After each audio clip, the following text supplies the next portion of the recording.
All right. Welcome, everybody, to the Dallas final. Another top 10 clash. We've had two top 10 clashes today.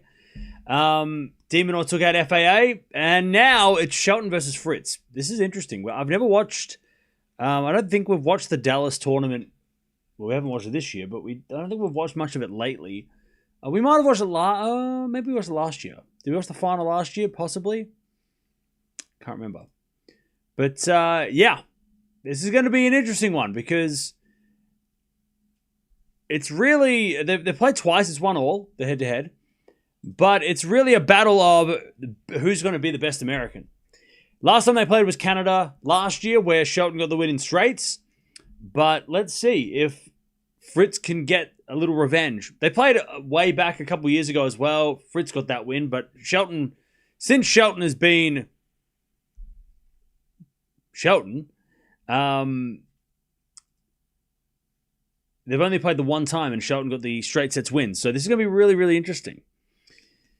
Who you got? I'm going to go Shelton in 3, but I feel like both guys are coming in very similar. Like, both are coming in sore. They both have had battles this week. So, yeah, this is going to be fun. Fritz is 5-0 against Americans in finals. Hey, that's a great stat. That is a great stat. All right. By the way, thank you, everybody, for joining. Don't forget to subscribe if you haven't already. It's been a big day. We've watched 5 matches today. It's been a big day. If Fritz in good shape, he can win it. Yeah, Fritz is the favorite. No surprise. But... I don't know. I want Shelton to win. Yeah, I'm a Shelton fan. You know I want him to win. How happy were you after the Rotterdam final? Well, my happiness of the Rotterdam final result was turned very quickly because as soon as De Minaur won, Baptiste retired. So we didn't get to celebrate De Minaur at all, which is a bit of a shame. All right. Out comes Shelton. Fritz's arm was a problem, yeah. I think Shelton's has played lots of tennis, and Fritz has had a little bit of physical issues. So, yeah. Yeah, final in Buenos Aires is also on. We'll keep an eye on that.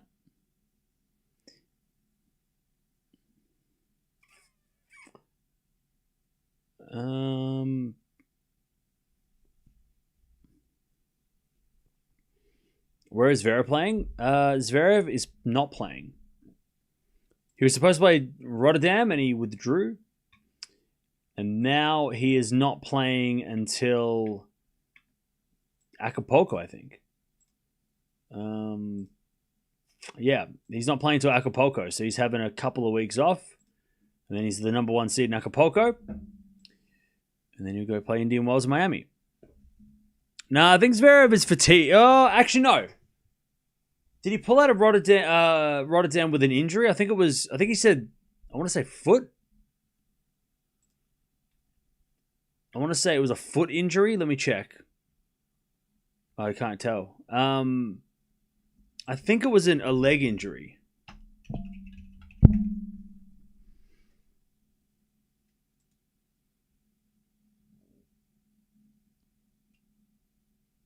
Or maybe it was because of fatigue. Maybe.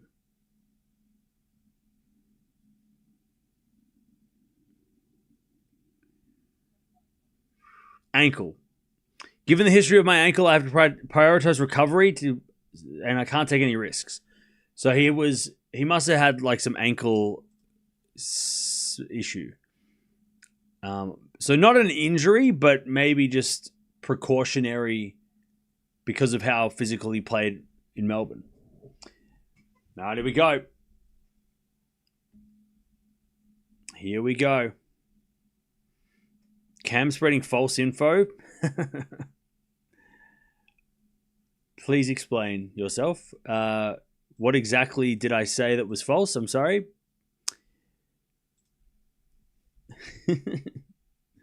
Random chatter who has been timed out a lot. Sam, what have I said, Sam?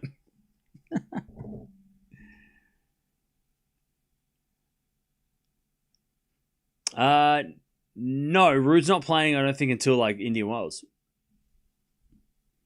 I think Rude is taking the month off so he can stay home and look after his newly born baby until he goes to Acapulco next week. So he's taken. I think he pulled out of Dallas, and I think he pulled out of Delray or Rio, one of the two, or Doha. He pulled out something. I thought Aussies understood banter. Well, Sam, you're not very good at telling jokes, so it didn't really work.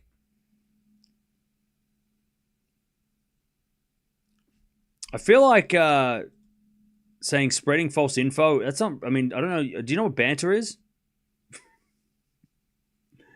Anyways. Rude is listed in the Delray Beach draw. Is he? Is he playing Delray Beach? Nah, he withdrew. Oh, he's on the schedule. Interesting. Well, maybe he is playing Delray Beach. Yeah. I thought he withdrew. Yeah, oh well. He's playing Delray Beach, apparently. Did he pull out of... Oh, he didn't play Davis Cup, and then he did pull out Dallas. I know that much. Yeah, he pulled out of Dallas. I thought he pulled out of Delray Beach as well, but he's on the list, so he must be playing. And then he's playing Acapulco. I'm joking because you obviously wouldn't mean to spread false info on purpose. What info did I spread? What are you talking about? That's a weird thing to say. What were you referring to, brother? Is Cinema Hatch on the schedule tomorrow? Yeah, hell yeah, we're going to watch that. Yes. Don't know, but Shelton probably win because injury Fritz? Maybe. He pulled out Dallas. Yeah, okay. That's why I'm getting confused. Rude is also scheduled to play at the MGM Slam in Las Vegas on the 1st of March. Is that still going?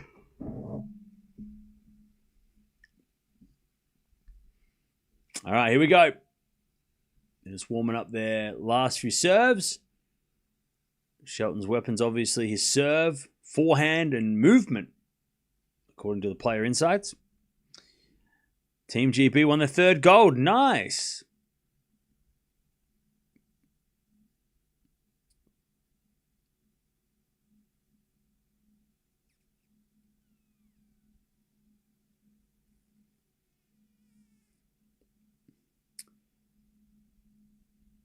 What needed for tennis as a sport is competition at high level type of competitors. Sorry, you lost me halfway through. I'm waiting for Medvedev, Steph's second round Doha. Ooh, yes, please. Yes, please. I would like that extra spicy, please. Yes. Do not hold back on the jalapenos. I want the chili. Put all the ghost peppers on it. I want that match with the most spice. I can take it. I can take it. Give me all the spice. Give me that one with all the spicy toppings. Yes. One of them will lose now, but that's okay. They'll play eventually. Get all the hot sauce sauces and just pour them on that match. Just get them all. Every single sauce on the hot sauce. What is it? What's it called? Hot ones. Give me all the hot ones sauces. Give me all the hot one sauces and pour them all over that match. Yes. They both got to win their first round first. 200 subs away from 285. I know, right? Crazy. That's crazy.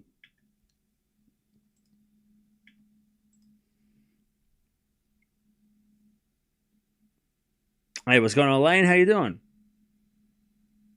Have you read the statement from the Dubai tournament director? I did, yeah. We talked about it in the last match, so not much to add.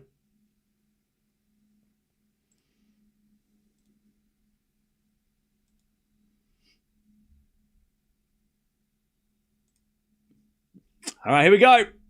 Got no idea who's serving, but we'll find out when they pick the ball up. How we doing, chat? Are we ready? You could pass as British for sure. Why would I want to do that? Fritz going to serve. Why would I want to do that? Tell me. I'm Irish. Why would you want me to do that? I am Irish.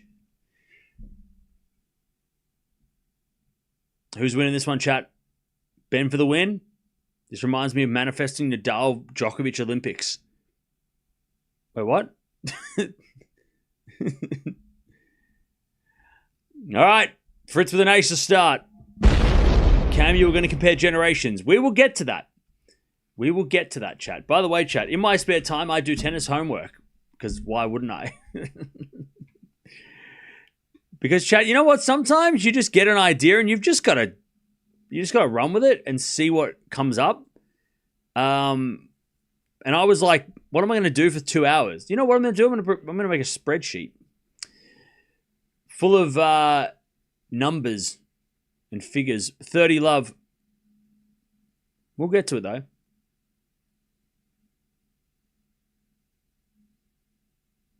Serve to the backhand of Fritz. Shelton. Fritz with a forehand to the backhand of Shelton. Now Fritz goes in the forehand of Shelton. Into the forehand of Fritz. Shelton with the slice in the net. And it's 1-love Fritz. I will go 3 sets for Fritz, okay? Is Sinner going to win Doha? Yeah, him or Alcaraz. Or Medvedev or somebody else. Yeah, so chat. So what I was doing I did this. When was it? Before the finals. We did the finals with Demonor. Somebody asked the other day a question about whether or not the top 10 from like about 10 years ago is better. If this top 10 is weaker than the top 10 from 10 years ago. And then I saw a video online about Fritz talking about how, and I thought this was the most interesting thing. He said that that the players from 2013 and 14, or those kind of players, like the Tsonga, Burdick, Ferrer era of players, Fritz was saying that, like, you know, he doesn't think that they're in a weak era. We're in a weak era now because those guys, you know, people get nostalgic over those guys, and that maybe nostalgia plays a factor into why we thought that generation was better than this generation. And I thought, you know what? There's only one way to figure that out. And the way to figure that out is to go back to 2013, because that was just before Stan went on a run, and, you know, Burdick had made a final and Tsonga had made a final, and those guys were sort of in their mid to late 20s. And that's where, you know, Fritz and Zverev and, you know, these guys, some of these guys are, right? So I went back and I thought, you know what, I'm going to go through all the stats of what did the top 10 look like and what were their were their records at the end of 2013. How old were they? Because that's important. What was the average age? How many slams had each player won by that point?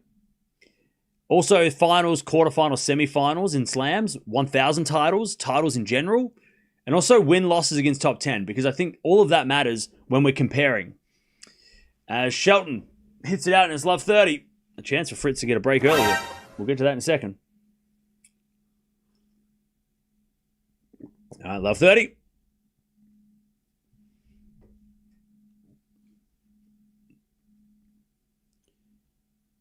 As we serve again from Shelton.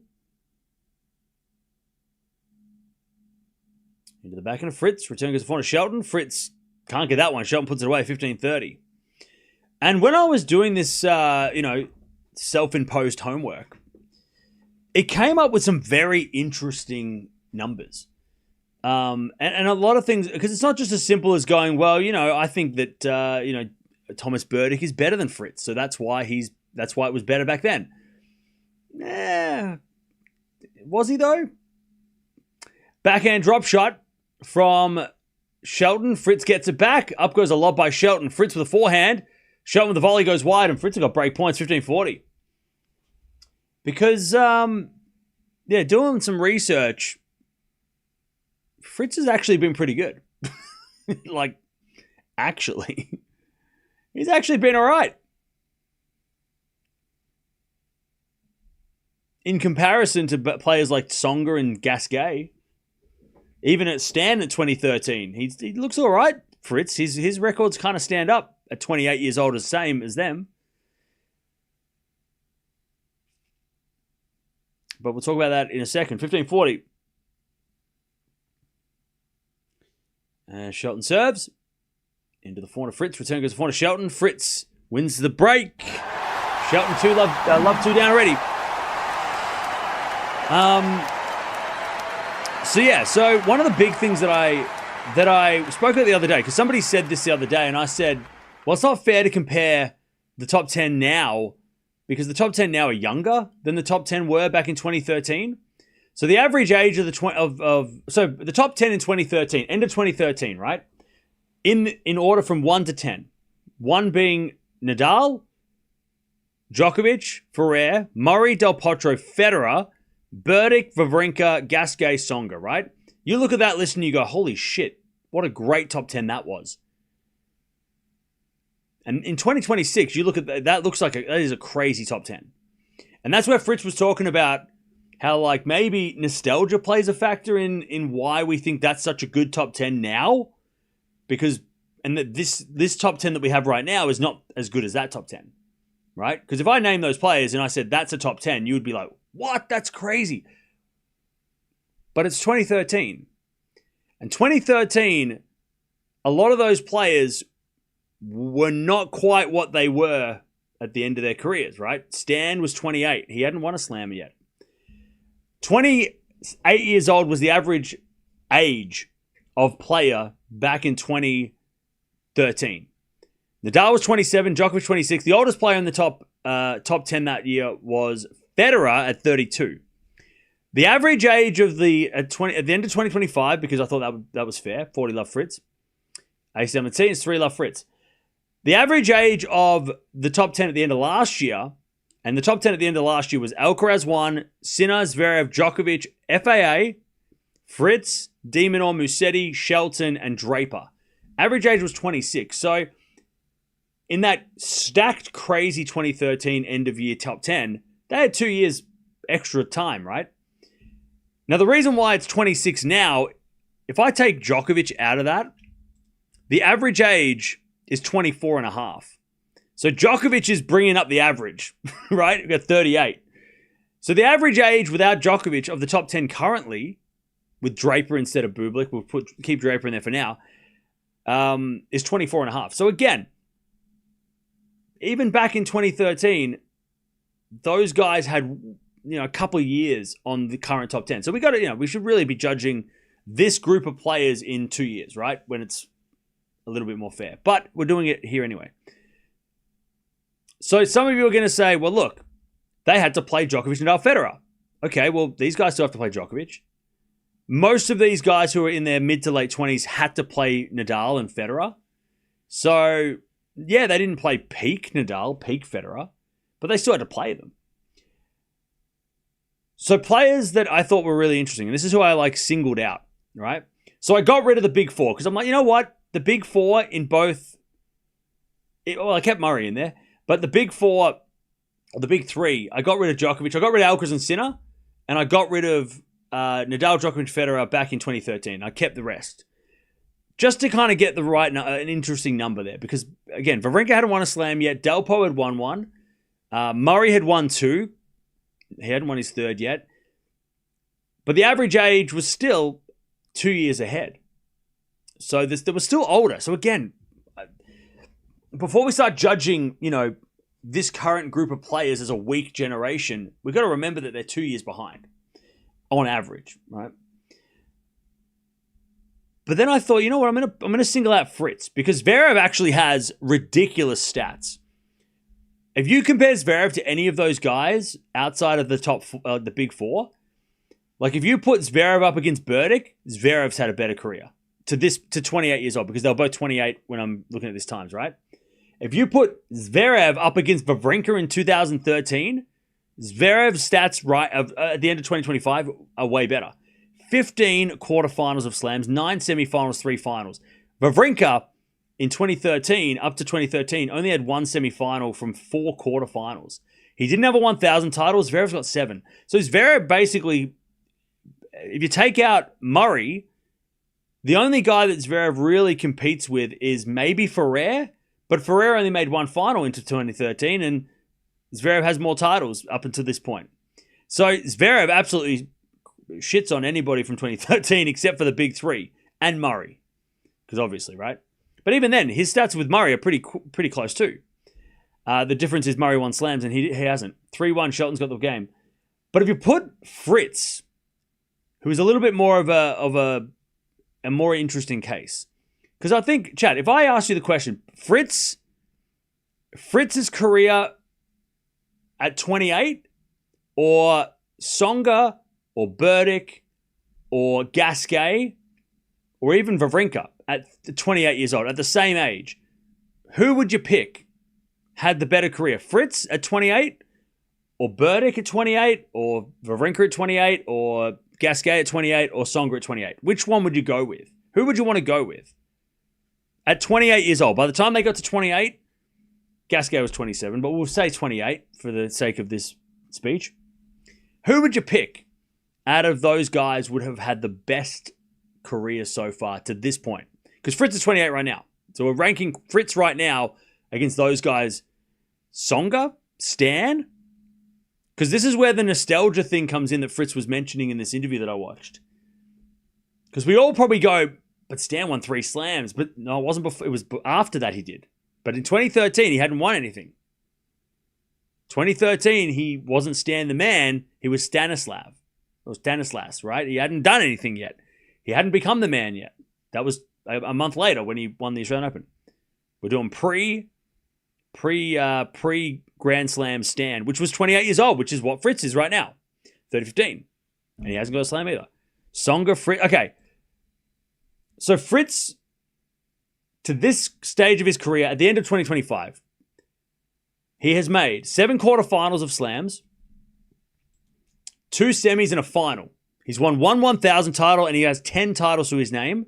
He's won 33 matches against top 10 guys and he's lost 49 with a percentage of 40% win record against top 10 guys, which is another stat because obviously when you're playing the big four, that kind of stuff, and also he has a terrible record against Djokovic, plus he played Federer and he played Nadal. So he kind of ticks all the boxes. Berdych at 28, he had 8 quarterfinals, 3 semis and a final. So very similar to what Fritz has done. He had 1,000, but he had less titles. He only had 8 titles up until 28 years old. So Fritz Berdych, very similar at this age, which I think a lot of people probably think, well, no, Thomas Berdych was better than Fritz, but not at 20. Like at this age, they're pretty much neck and neck. Now he had 39 wins and 88 losses, 31% winning record against top 10, which means, okay, let's give Berdych a little bit of benefit of the doubt because he did play Nadal, Federer, Djokovic, whereas, in their heyday, right? We'll give him a little, like a 9% difference is massive in favor of Fritz, but let's give benefit of the doubt. Now, Stan, this is where it gets really interesting. At 28 years old, Stan, at the end of 2013, Stan had 4 quarterfinals, 1 semi-final of a slam, and no finals. He only had 4 titles. He had 0 1,000s, and he had a 29% win-loss record against top 10. So Stan actually, out of all the guys in the top 10 back in 2013, was the worst player. And then at 28, he won 3 slams after that and became the man, right? So Fritz beat Stan from 2013, according to stats, right? On stats. Maybe not in real life, but in stats, right? Tsonga, 10 quarterfinals, 5 semifinals, and a final. So you would say that that's better than Fritz. He only had 1,000, but he had 10 titles, which I found that's what the fascinating thing was. I found that like De Minaur and Fritz both have 10 titles right now. De Minaur has 11 now. But Tsonga had 10, Gasquet had 10, Stan had 4, and Berdych had 8. So those guys, Wawrinka, Berdych, Gasquet, Tsonga, who we compare with Zverev and Fritz and, these guys who are sort of in now, there wasn't much difference. There really wasn't much difference to these, like what Fritz is now to those guys when they were 28. So what does this all mean? It means that maybe the guys that we're watching right now are not weak, that they're actually tracking and trending kind of similar. And I know, there's the argument, well, look, Murray's not here and neither is Nadal. Okay. But we can't put Nadal in 2026 or 2025. But I think it's and especially with Zverev, because Zverev is actually doing a lot better than the guys did in 2013. His career is a lot better than Tsonga at 28, Berdych at 28. I mean, he's got double the titles of some of those guys. You could put, if Zverev had a slam, you would say that Zverev is better than Del Potro in 2013. Because he had more titles. He's had a better win-loss record against top 10 than Delpo.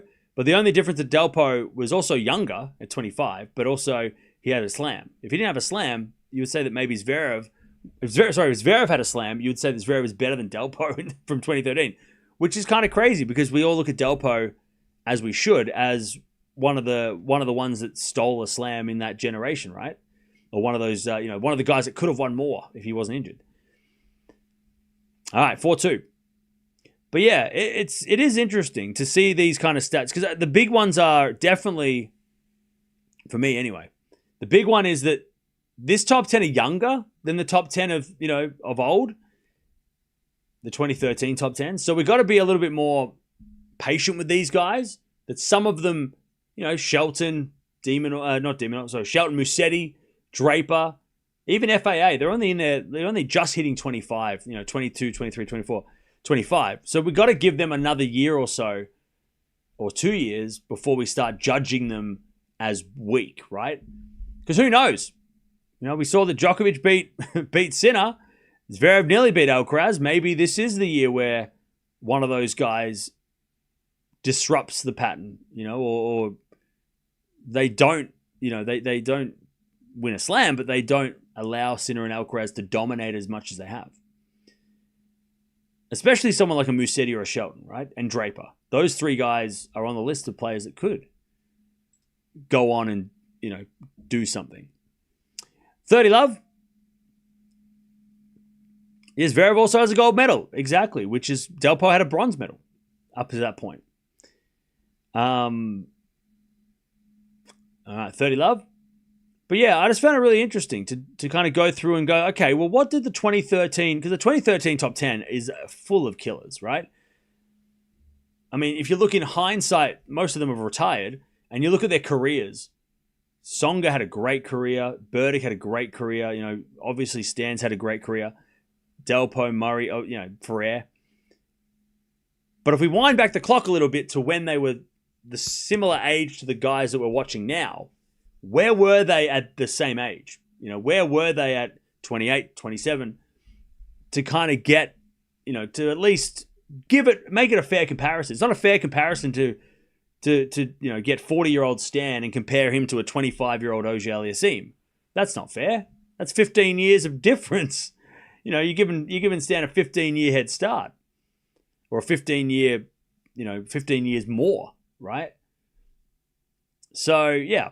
I just thought it was really interesting, and it all came about because Fritz in an interview said that maybe that this era is not weak, and that maybe the older era is more a nostalgic era.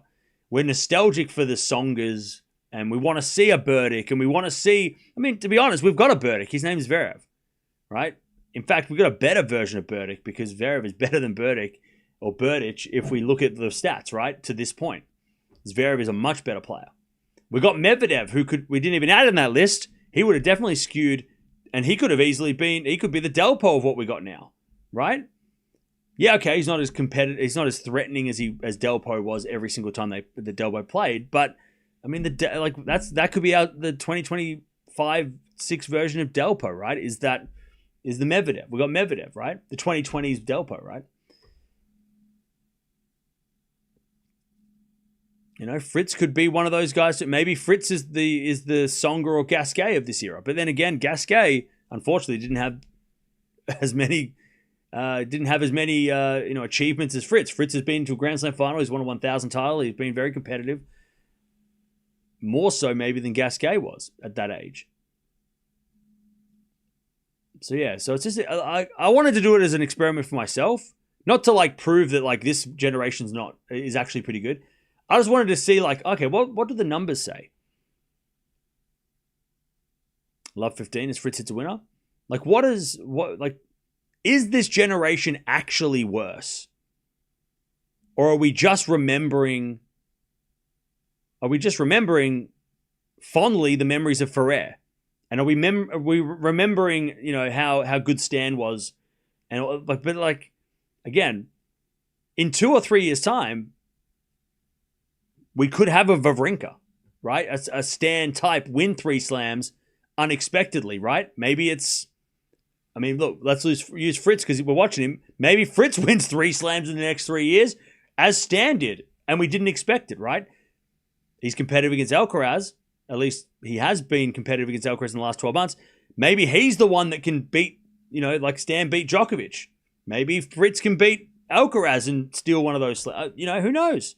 We don't know. Maybe Draper. Maybe it is Draper. Maybe it's Musetti. Maybe it's somebody else. But I found it really interesting to compare it and actually see, this generation is not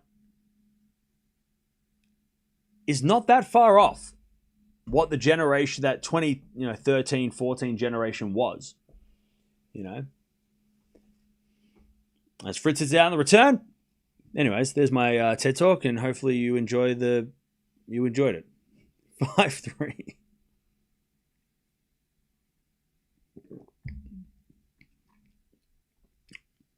Not the worst, but not the best. Well, look, this isn't the best generation of all time, obviously, but also 12 months, 13 years ago with that, again, if I just read out those names, you'd go, wow, that is a crazy top 10. But we've got to remember in 2013, that top 10 probably isn't that different to this top 10. The only difference is that Nadal, Djokovic, Federer were involved, and now we've got Alcaraz, Sinner, Djokovic.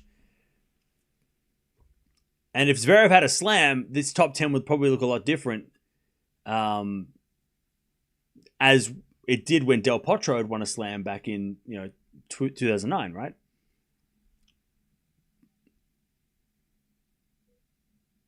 Love 15.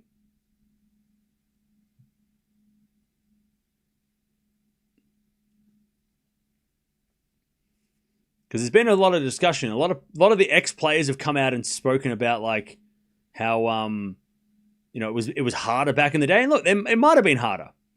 Beating Nadal, Federer, Djokovic, and Murray was a lot harder than maybe beating. Well, I mean, it's pretty hard to beat Alcaraz and Sinner too. Anyways, 4-1 on the stretch from Shelton, and then Fritz hits a long. Shelton, love 30. Love 30. I disagree. I agree that nostalgia is a thing. There are some really good players on tour. I disagree. I agree. So, yeah, I mean, I don't really have, I'm not saying oh, well, no, this generation is better or worse than that 2013 generation. I'm just saying that maybe there is a point to that. It's not a weak era. We're not in a weak. I feel just blanketing this era as not as good or weak. Weak is the word that comes up all the time. Weak era, blah, blah, blah. That's such a lazy argument that people come up with. Oh, it's a weak era. Okay, then why? And people can't answer why. Oh, well, Nadal's not here. Okay, we'll do some research. And that's what I tried to do. I don't know if it's better or worse, but I don't think it's not weak. This era is not weak because, I think Mark Petchey was talking about it, that 06, 07, Nadal, Federer dominated, and then Djokovic came up in 08, and then he started to take over, and then Murray came up. So we might be on the verge of somebody else taking over, or Djokovic didn't take over, but you know what I mean? 2 years of Sinkeraz dominance, it's not going to last forever. Somebody will arrive. Somebody will disrupt it. I disagree that this generation is weak. Oh, yeah, okay. First serve, default, second serve. Because, yeah, it was 2006, 2007 was Federer and Nadal, and then Djokovic wins the Australian Open 2008. 4-1 backhand rally slice from Shelton. Goes in the forehand of Fritz. Fritz hits it out. We get the deuce. And look, maybe it's not this year. Maybe it is. Maybe it's next year, right? Maybe this year it is still Sinkeraz. But it would be interesting if there was somebody that just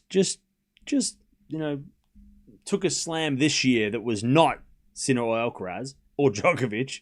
Because I think Djokovic winning a slam doesn't really help the future of tennis because he's not going to be around for 10 more years. Or he will be, and that'd be crazy. Backhand to backhand rally now. Slice from Shelton. Into the forehand of Fritz. A Shelton backhand. Into the forehand of Fritz. Down the line to the forehand of Shelton. Fritz. Forehand into the forehand of Shelton. Fritz forehand again. Shelton gets it with a forehand cross court. Fritz backhand on the stretch. Shelton with a drop shot in the net. In the net.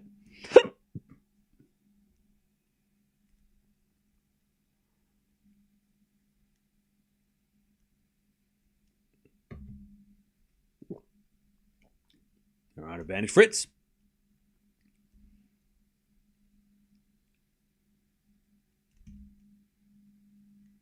To get the first set here. Vachereau winning Shanghai proves that there is nothing between 6 and 200, yeah. I mean, look, that proved that anything could happen. You know, that Sinner could cramp and not finish a match, and Alcaraz could skip an event because of injury. And that could open the door. Shelton hits it out, one set to 0 in favor of Fritz, 6-3. I mean, yeah, Shanghai's proof that if Alcaraz and Sinner are probably not going to play every single slam for the rest of time because they're going to retire eventually anyway, but there's going to be a time where Sinner or Alcaraz won't play a slam. And then there could also be a time in that slam that the guy who does play, one or the other guy, is also upset or doesn't finish the match or doesn't finish the tournament. That could happen. Like, those things are not out of the realm of possibility, right? Rafa was winning every single French Open until he got injured. And then he didn't win a couple, right? 9.5 performance rating from Fritz. That's crazy. I'll tell you, the serve quality is pretty much dead on. Only one break point in that whole set, and that was for Fritz, and he took it. So it was a very close set. Just the one break point difference. But yeah, I don't know. I just found like it was an interesting... Like, when I heard Fritz talk about it, I'm like, okay, yeah, I didn't think of like the nostalgia factor. And I'm like, yeah, maybe we are a bit, like, we do get a bit nostalgic over guys from like 15 years ago because we remember how they were at the end of their careers and how good they were in their careers. And we don't really give Fritz and Zverev and these current guys a chance because they're right in the middle of their careers, you know, and we're comparing the midpoint of a career to the whole career of a Burdick or a Gasquet, and or a Tsonga, and I don't think that's fair. You know, we've got to give these guys their credit. You know, they're not terrible players. It would be interesting to compare these guys to 2001, 2, 3. That would be interesting. Like, what is this generation? How are this generation compared to what they used to call the weak era in the early 2000s, right? That would be interesting. Because it might show that this era actually is better than that era. Because that era was random, right? Between Sampras and Federer, it was a bit of a Wild West. Agassi held down the fort, but there's a lot of one-time champions in that era. You know, and we didn't get that, unfortunately, for this era because Sinner and Alcaraz decided to, you know, pick up where Djokovic left off. But I don't know. It'd be interesting to kind of compare, you know, Fritz to like, I don't know. Fritz compare like Zverev and Gaudio, or Zverev and you know, compare Zverev with Coria, right? Or compare, you know, Shelton with, I don't know, Thomas Johansson, you know, something like that, right? Some weird. Let's go wild with it, right? Like, what's the difference between those guys? Like, how, you know, besides the fact that Johansson has a slam. Or Safin, right? Safin and Medvedev, you know, or Safin and Zverev. What's the difference, you know, between 2000 and 2003? Is it this one slam or what? But anyways, that's a TED Talk for another day. 15-all.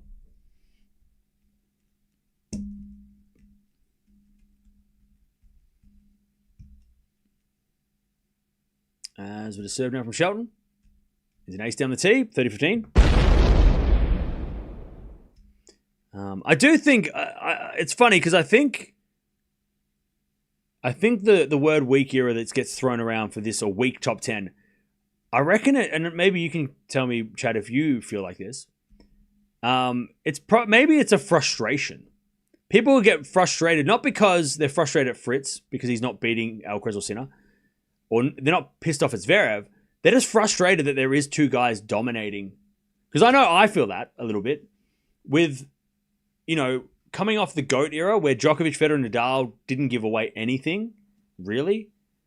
And then all of a sudden, two guys come in and they don't give anything away. And we're like, oh, we just did this, though.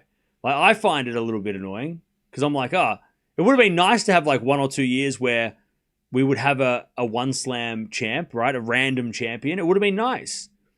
But we didn't get that because, I was looking forward to having the 2001, 2002 season again, right? But then to go from like big three to Sinkeraz without any gap. We had Medvedev. Yeah, Medvedev won a slam, but I mean, I don't know. I kind of wish we had a bunch of one slam champions going into like 2026, right? Like if we had 4 different champions that weren't Djokovic, Alcaraz, and Sinner in 2022 or 23, like Zverev got a slam and then, maybe Fritz won a slam or, whatever. And then we went into this season with like 7 slam champions in the top 10. That would have been fun. And then you can have the Sinkeraz dominance, but to have like a couple of guys with a slam would have been interesting. And maybe that'll happen. Like I said, maybe that's what we're about to see. Maybe 2026, 27, somebody else comes along or multiple players, everybody else raises their level, right? And take a couple. Maybe somebody does steal a slam off Alcaraz at Wimbledon or Sinner or whatever. Who knows, chat? But we'll watch and find out. 15 love.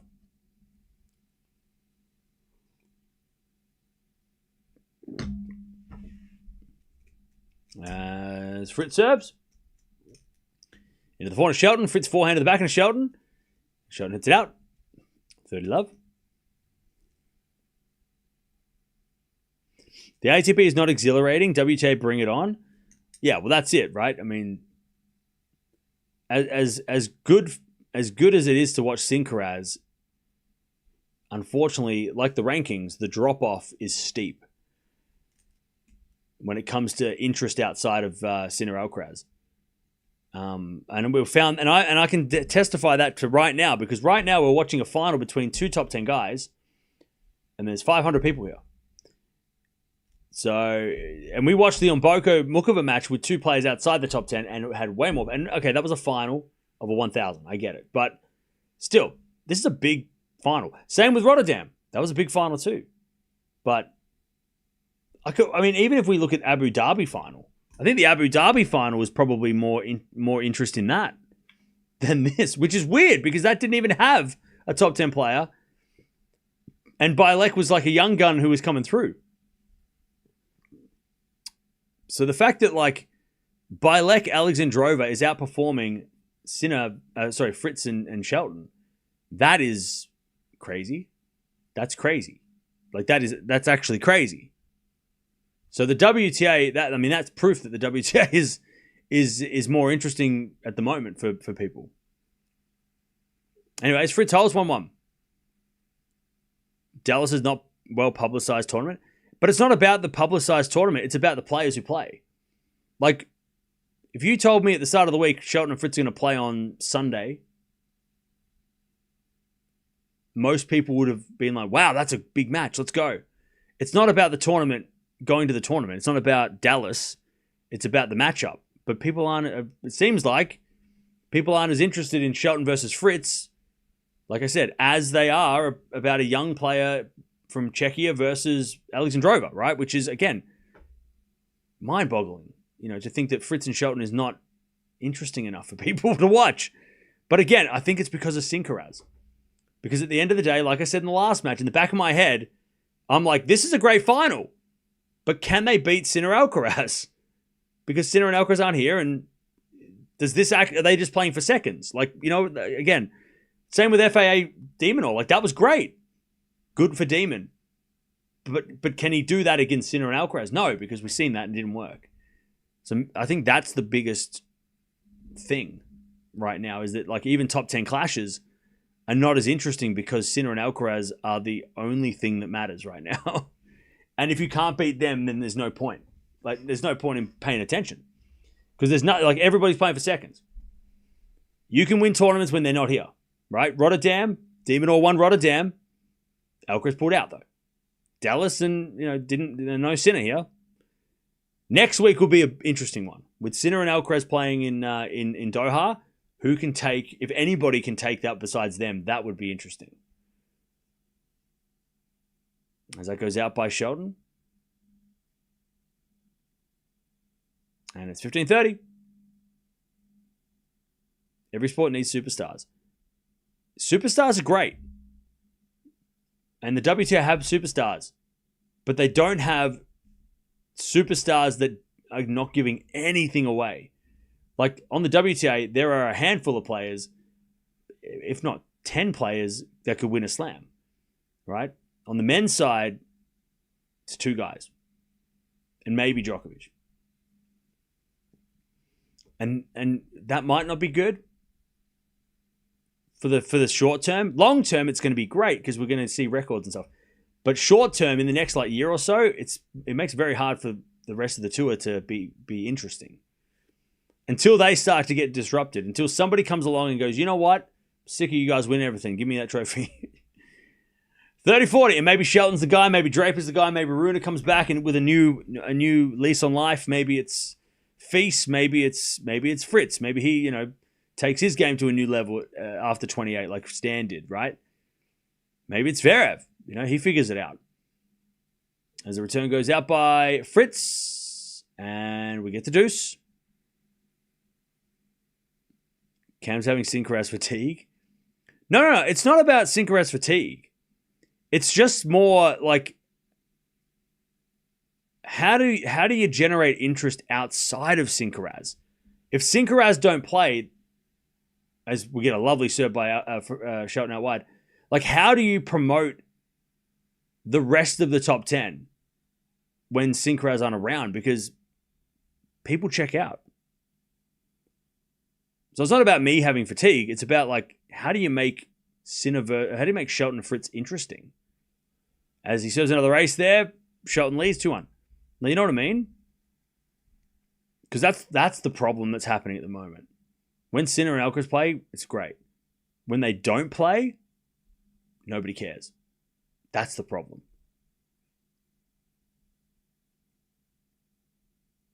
They do need to start beating them. That's true. But also, is there another way that people can get interested in the rest of the tour? Because the problem also is that they're hogging the limelight. So people aren't going to learn about Shelton. People aren't going to know about Draper, right? Until they do something spectacular. And that means win a slam. Because if you win a 1,000, that's not going to be enough. It might be for short term, right? When Draper won Indian Wells, we're all freaking out for like a month. But yeah, it's when Sinner and Alcaraz are sitting in the spotlight, one of these guys needs to push them out the way somehow. And even if Sinner and Alcaraz, they don't have to beat Sinner and Alcaraz to win a slam. Like I said, Alcaraz doesn't play Wimbledon because something happened at Roland Garros, and then Sinner goes in and loses, and then somebody else wins. You go, oh shit! Fritz wins Wimbledon. Didn't have to play Sinner or Alcaraz, but he wins it anyway. Like, everyone will say Asterix Open, but who cares? Too bad. They went there. He won. Like, that would be good for the sport. That would be interesting, right? Zverev winning Roland Garros in a similar way. That'd be okay. I'd be fine with that. I wouldn't mind that happening.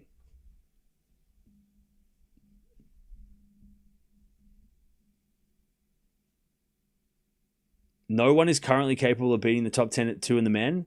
On the women's side, 1 and 2 can and have been beaten. Exactly. And that's why WTA is way more interesting right now, because it is unpredictable.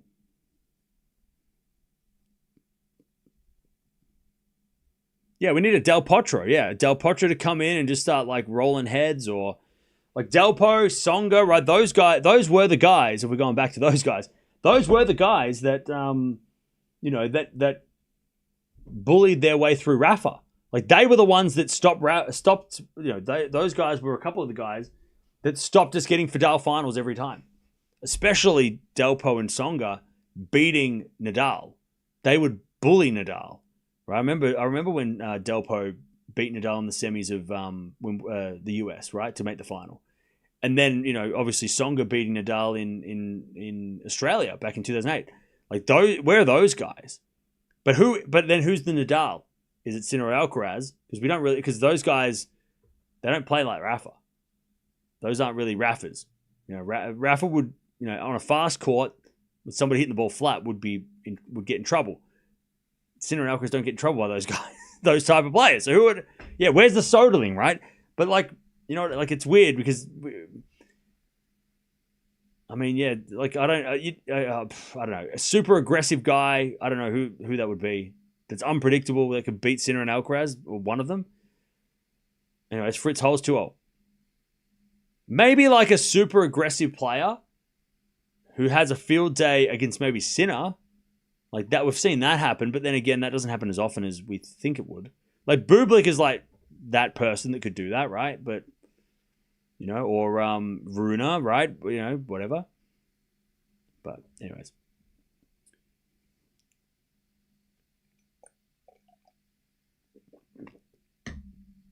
All right, 2-0.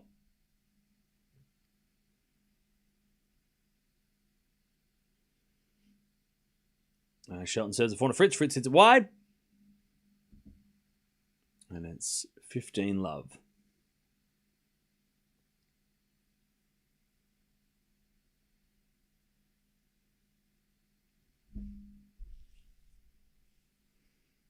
As we return now from Fritz, but it goes wide. 30-love. Draper if healthy. Well, yeah, Draper's on that list for sure. We've got a bunch of potential players that could do things, right? There's definitely a long list of who could be the guy. But we don't have anyone who is the guy yet. No one's put their hand up and said, I'm the guy. Up goes the lob. And it's out. Oh no, it's in by Shelton, and then Fritz hits a smash. What a wild smash by Fritz. He was all kinds of off balance, and he just hit it like a highlight. 30-15. I think Fritz was impressed with his own work there. He's just like, I'm just going to hit the shit out of this. Oh, it worked. And even Shelton was just like, yeah, that was pretty good. He's like, I don't know how you did that, but it was all right. 30-15. Forehand now from Shelton to the backhand of Fritz. Shelton forehand again to the backhand of Fritz. Into the slice of Shelton. Fritz backhand. Into the forehand of Shelton is Fritz with a forehand cross court. Shelton gets with a slice. Fritz comes in. Drive volley winner by Fritz. 30-0.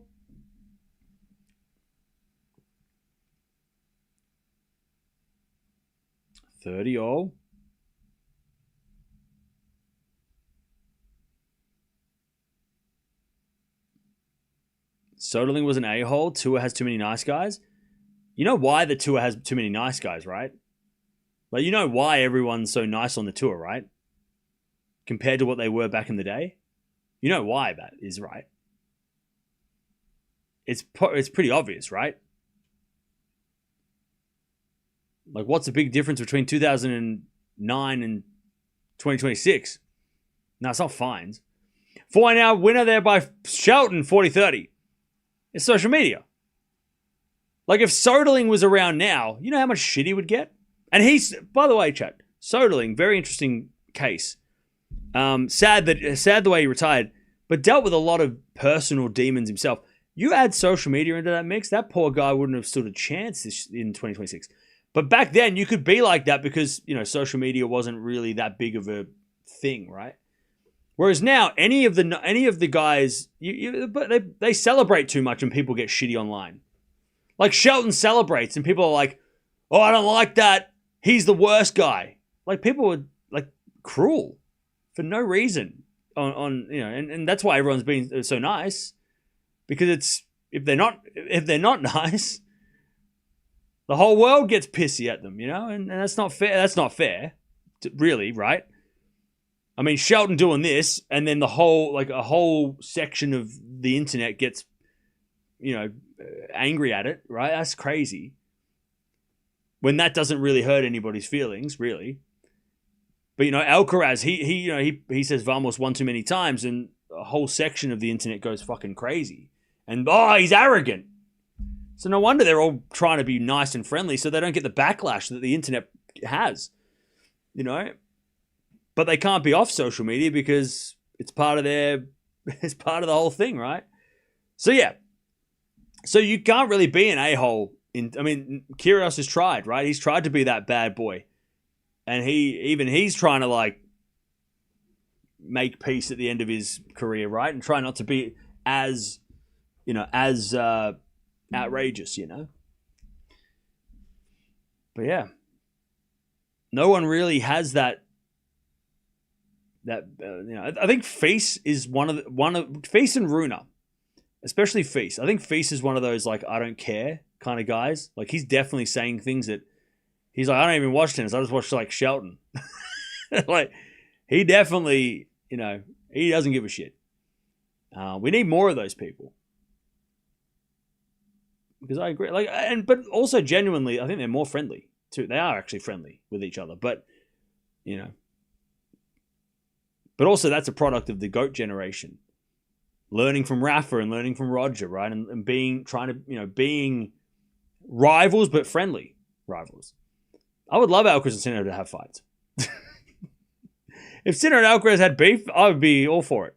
They never will because they're just too. They're those guys are a product of Federer and Nadal, Djokovic. They've learnt from them how to be well mannered and polite and humble, which they totally are. They're not putting it's not an act, But we need someone to come. That's what Djokovic was, right? Djokovic came in and he was like, "All right, so you guys are friends. All right, well I want your slams. Give me a slam." And everyone's like, "No, you can't take them." And he's like, "Well, I'm taking it. Too bad." That's who we need. We need those guys. More of those guys. Maybe it's Feast. Maybe it's Runa. Maybe it's Feast. Maybe it's we need someone who doesn't respect or doesn't show bow down to the Sincaraz kings right now. The Sinner and Alcaraz, King Sinner. We need somebody who comes in there and just goes, "No, I will not." And they're going to take a lot of shit for it, right? They're going to get angry. People are going to get angry at them. Because disrespectful. You didn't. Oh my God! You didn't kiss the ring. We need those guys, and I will celebrate those people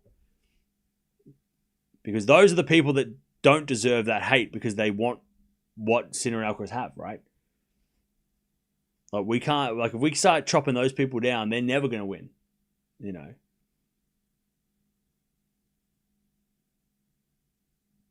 And that's where the social media part of things does get tricky because if you don't kiss the ring, right, and you don't bend the knee to Sinner and Alcaraz, their fans are going to be on your back.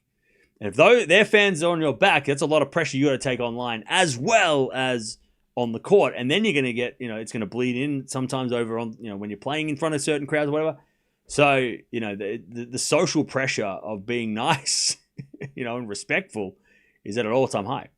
But I can't wait until the guy who Shelton just hits a tweener, by the way, and then hits a slice into the forehand of Fritz. If Shelton was his point, it'd be one of the best rallies, but he hits it out. So when someone like Feast says, "Yeah, I don't watch guys I didn't watch the Australian Open final, I don't care for it," that's the guy that kind of attitude we need to have that.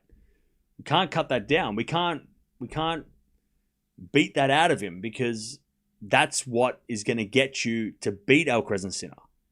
You're not going to beat them with hugs and kisses. You're going to beat them by saying, "I don't care what you've done. Cool, you won slams. Whoopee. I'm going to win. Now I'm going to win your slams, and they're mine. And I don't care what you think."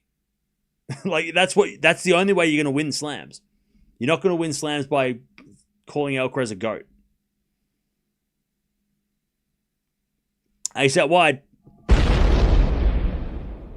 And it's 30-15.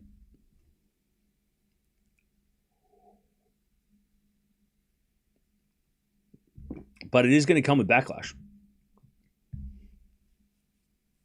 If you don't show respect to them, they're not going to come at you, but they have armies that will. So you've got to kind of, but that's where That's why I'm gonna support guys like Runa and Shelton and Feast, right? Who don't bend the knee, you know? Who know that this is a competition. This isn't... There's a level of respect, but it doesn't have to be admiration.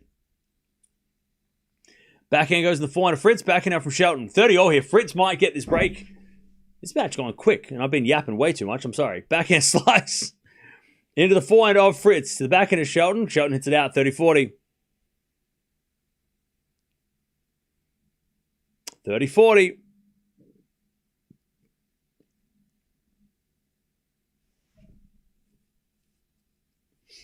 Chance for Fritz to get the break here in the second.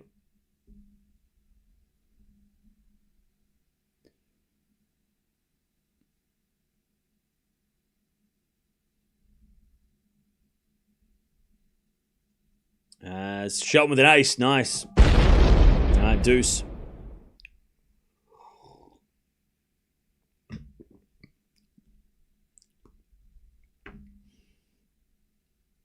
Thanks for talking about things other than this match.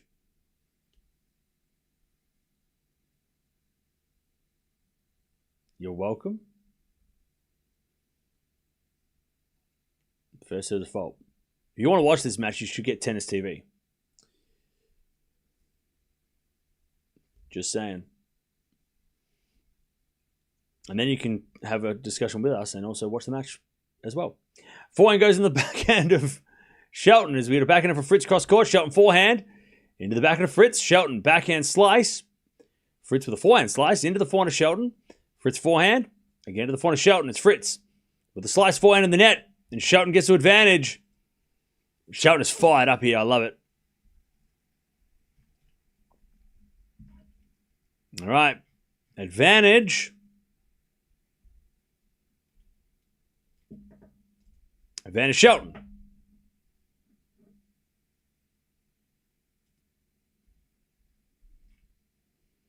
Advantage Shelton. With Tennis TV, you can watch every single men's singles match outside of the Slams and Davis Cup. As that goes to the net from Fritz. And Shelton holds. Strong hold. Needed that too. 4-3. Look at you getting spicy with chat. A few years ago, this wasn't you. What are you talking about, coach? You must just got here.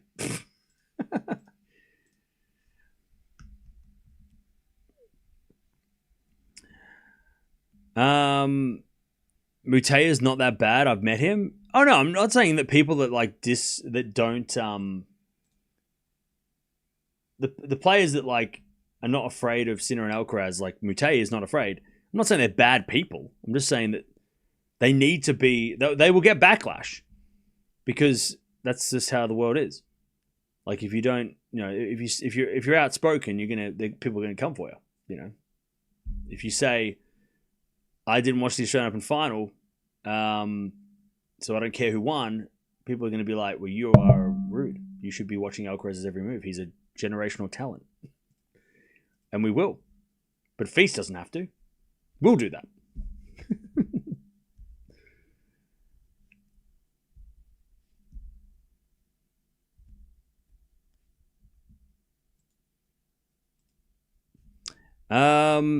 To me, it's crazy that only man to beat Sinner Alcaraz in the last 5 slams is Djokovic, both at the AO. Yeah, that is crazy.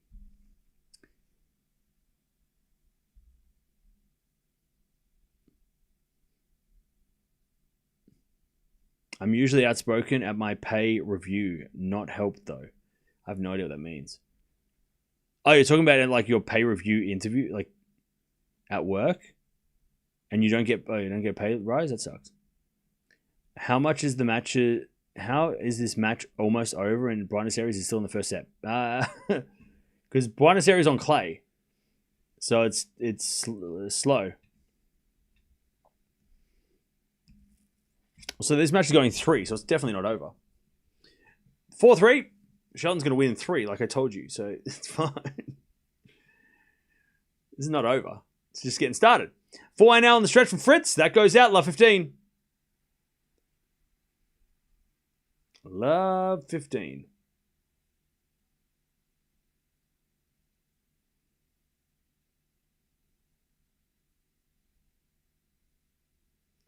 Love 15.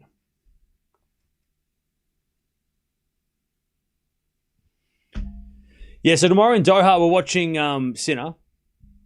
So be ready for that. We're also watching Raducanu tomorrow. Shank goes long by Fritz. Love 30. And also, I don't know what else we're watching tomorrow. We could watch Anisimova, maybe? I don't know.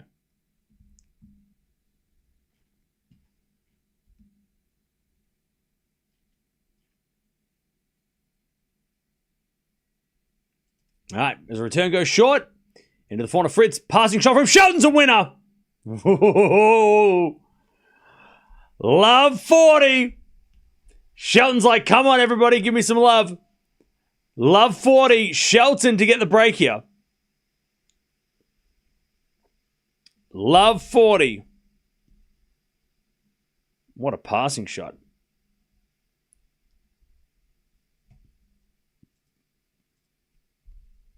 All right. Fritz a serve. Into the backhand of Shelton. Return goes wide. One saved. 15-40.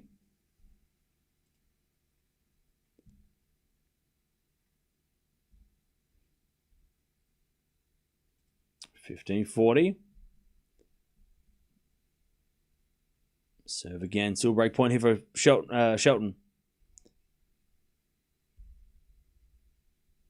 Adebayo, you missed it. We talked about it at length in the first set. You missed out. You were late. The TED Talk finished like 20 minutes ago. Backhand Shelton. Into the forehand of Fritz. Shelton with a slice. It's Fritz. Backhand in the net. There's the break. 5-3. Shelton's going to serve for the second.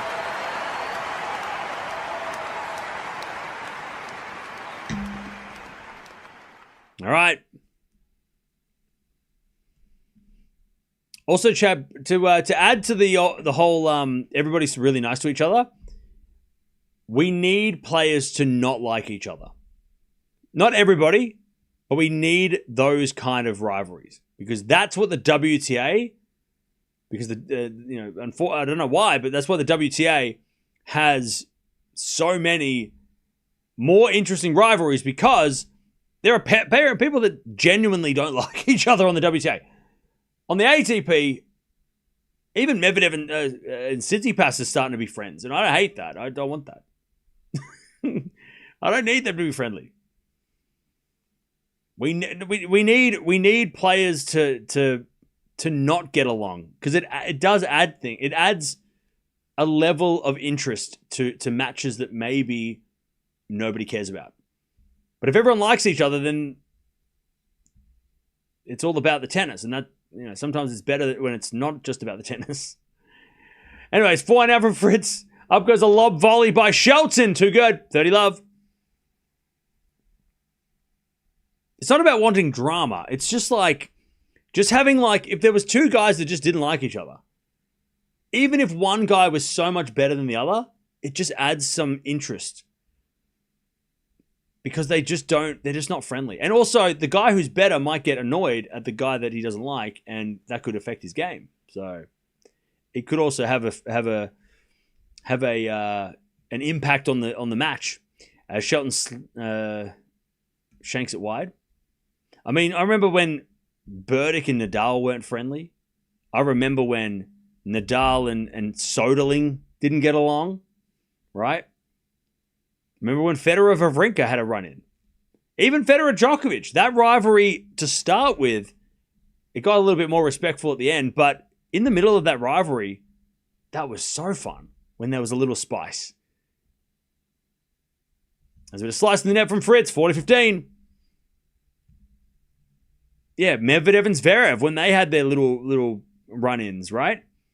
Rune and Sinner have a weird thing going on. I don't know if they're friends or not. I don't know what's going on with them, but I don't know. I just think that it makes a little bit more interesting going into those matchups.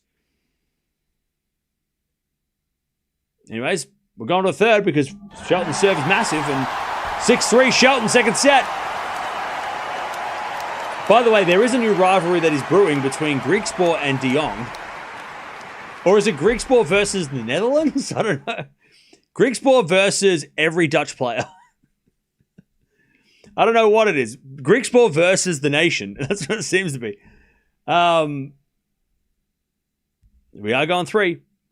Like, I tell you, I would love it if Fils and Alcaraz were not friendly. Because I think that would make for a really interesting match. Tsitsipas and Alcaraz were, at the start, not very friendly. But unfortunately, Steph couldn't turn into wins. So it just became like, well, you might not like me, but I can kick your ass, right? We're like, okay, well, that's not fun. It can't be like a 5-0 rivalry but you don't like each other, because that's not as interesting. It needs to translate into some sort of result, right? Can we talk about the game and not laundry? I have no idea what you're talking about. We're talking about tennis.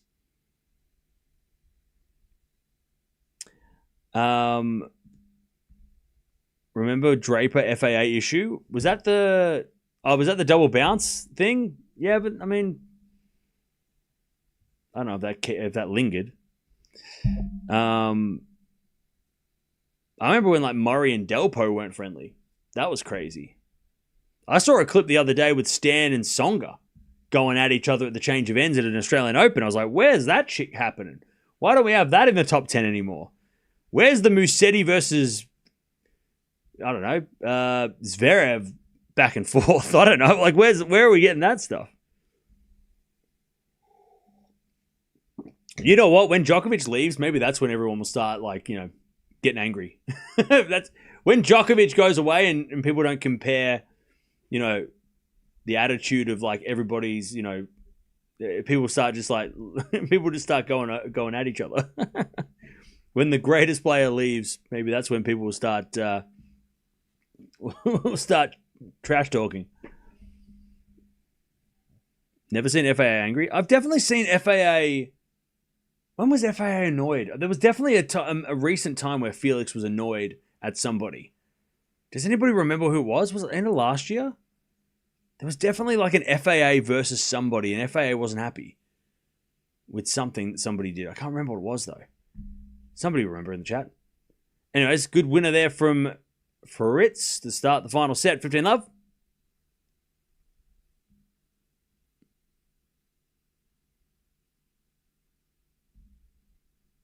Was it Bublik? Bublik FAA? I can't remember. Wasn't yesterday. It was like end of last year, I think. I think FAA, there was, I don't know, FAA had something, maybe was it, no, it wasn't the Open. I don't know. I just remember FAA like not appreciating somebody's, like not having fun against somebody. I can't remember who it was though. And you remember him talking to the umpire about something. But it was last year. I don't remember what it was exactly. Bublik FAA in Dubai weren't friendly. Okay, maybe that's what I'm thinking of.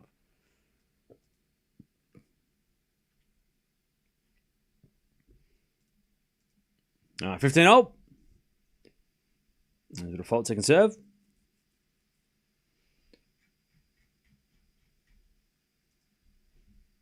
Second serve. As the return goes to the backhand of Fritz, and then Shelton hits in the net.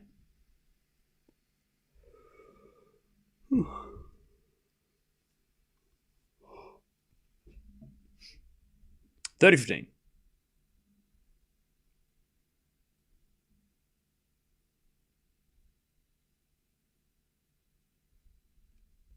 As a return from Shelton goes short.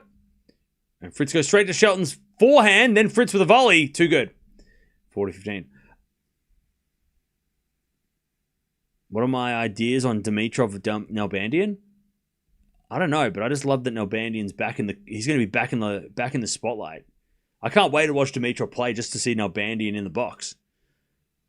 Let's hope he plays Alcaraz or Sinner so we can watch that and then watch Nalbandian. He's the type of coach that would probably tell there's been a one-handed backhand in the net by Shelton. One love. I feel like Nalbandian's the kind of guy that would tell Dimitrov. Or no, he would. I don't know. He would probably get in like a verbal fight with somebody. I don't know. He just liked to. Him and Leighton went at it a lot.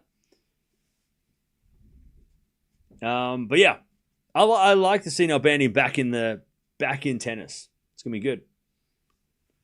Let's see if it works. I mean, let's see if Dimitrov. I don't know what Nalbandian's going to bring to Dimitrov's game, but it's just great to see Nalbandian back in the tennis. He was another one who just didn't give a shit about what your achievements were. He didn't fear Federer when Federer was kicking everyone's ass. He's like, I beat you in juniors. You suck. Like Nalbandian was awesome like that. All right. Beautiful winner there from Shelton, 15-love.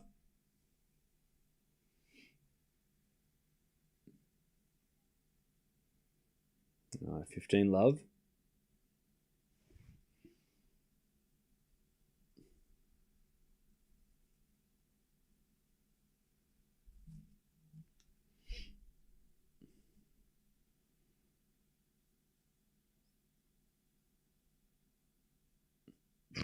Dutchy, that is horrifying. 15-love. And the return goes to 4 Shelton. Back in from Fritz down the line. That's a winner. 15-0. Oh, it was drama with in Dubai last year with FAA Bublik. Okay.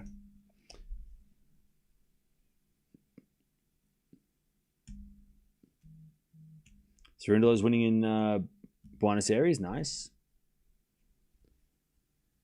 All right, as that goes out from Fritz, 30-15.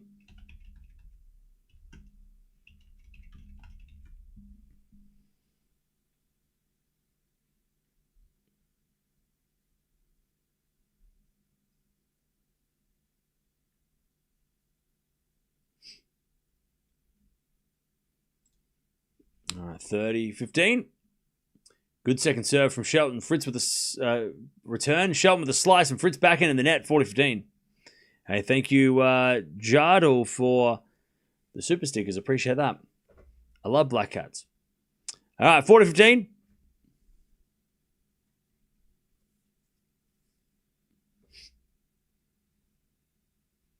You can watch this match on Tennis TV. All right, great serve. Shelton, 1-1. Levels. He levels this. Levels the final set. At least we get no money's worth with this one.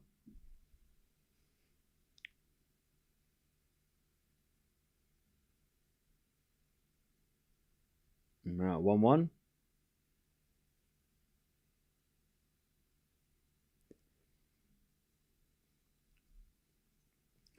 Return from Shelton goes in the forehand of Fritz. Shelton forehand to the forehand of Fritz.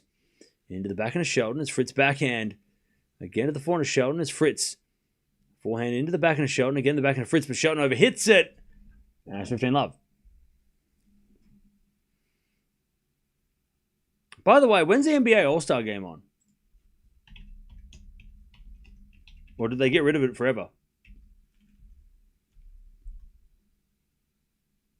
Oh, it's today.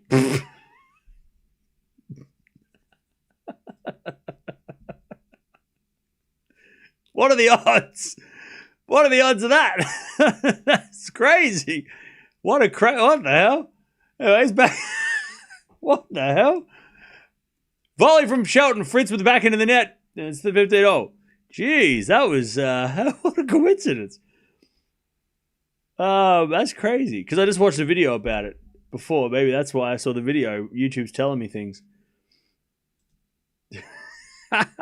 That's crazy.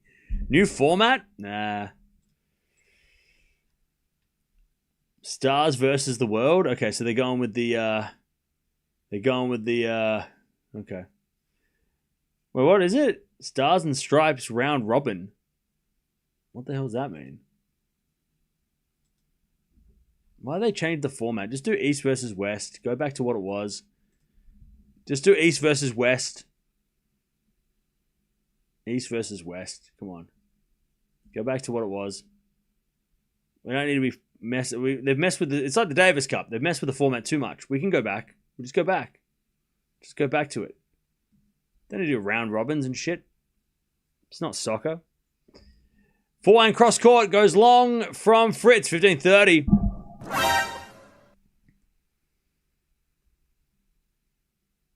15-30, chance, little chance here for Shelton to get the early break.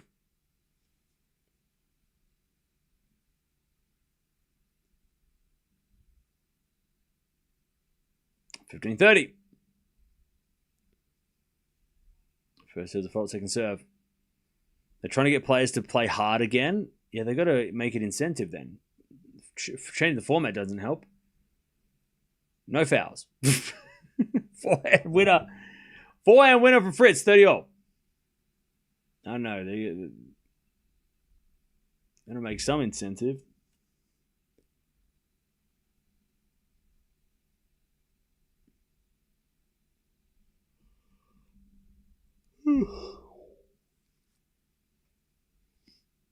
As the return goes into the forehand of Fritz, backhand from Shelton.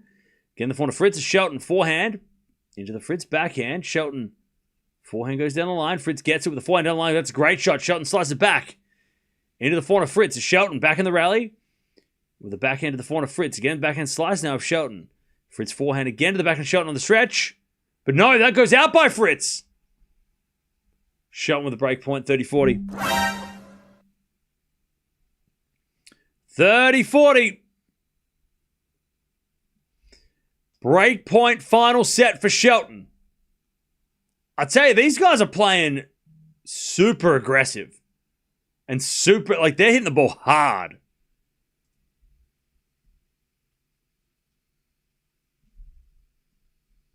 $30-40. Serving to the backhand of Shelton. Return goes to forehand of Fritz. Shelton, forehand on the stretch. Fritz backhand down the line. Shelton's there with the slice. That's Fritz. Forehand again to the backhand of Shelton, who goes down the line to the backhand of Fritz. Now Shelton back in the rally. With the forehand into the forehand of Fritz. Shelton. Forehand down the line's a winner! And he screams to the crowd. 2-1 Shelton final set. Oh, they were hitting big. And then Shelton's like, I got a forehand. Watch this. 2-1. Love that from Shelton. By the way, 1 hour and 11 minutes. And we're already into the final set. This has been a fast match. Shelton is throwing bombs at Fritz. Crazy. These guys are hitting massive. By the way, we're almost at 200 likes. Appreciate that.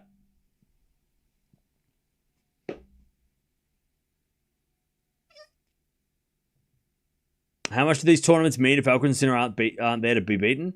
Yeah, we talked about that already. I feel like at this point in time, we just got to enjoy these matches for what they are. Yeah, okay, they're not Sinner versus Alcaraz, and yeah, okay, these guys are not beating Alcaraz and Sinner this week, but we still also got to appreciate the rest of the top 10. Like, this is a top 10 clash, the battle for the best American, basically, and these guys are hitting massive. Now, if you put one of these guys against Sinner or Alcaraz today, what would that look like? Maybe it looks good. Maybe it's competitive. Maybe it's something interesting. But I feel like we just got to... and I'm saying this to myself more than I'm saying to you, chat. I think I need to be like, you know what? Who gives a shit if Alcaraz and Sinner are not here? There's a lot of good top 10 players. Let's appreciate their moment. Give them their moment. You know, Shelton, Fritz, and FAA, Demon all deserve credit for today, even if Sinner and Alcaraz win. Because Sinner and Alcaraz can't win everything. They're not going to be at every tournament. And even though this has only been an hour and 15 minutes, I want 5 sets of it. Do you have ideas for the planning tomorrow? What planning? 2-1.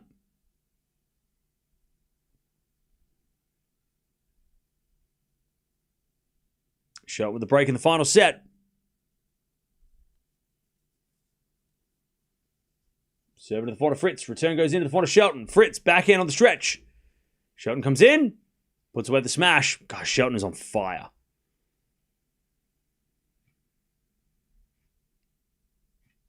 $15 love.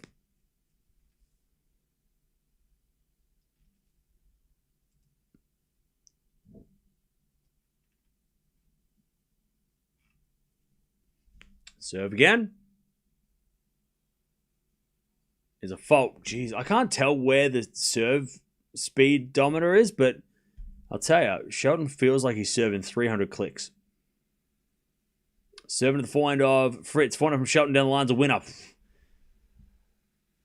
30 love. Shelton is running on adrenaline. Like, he is buzzing out there.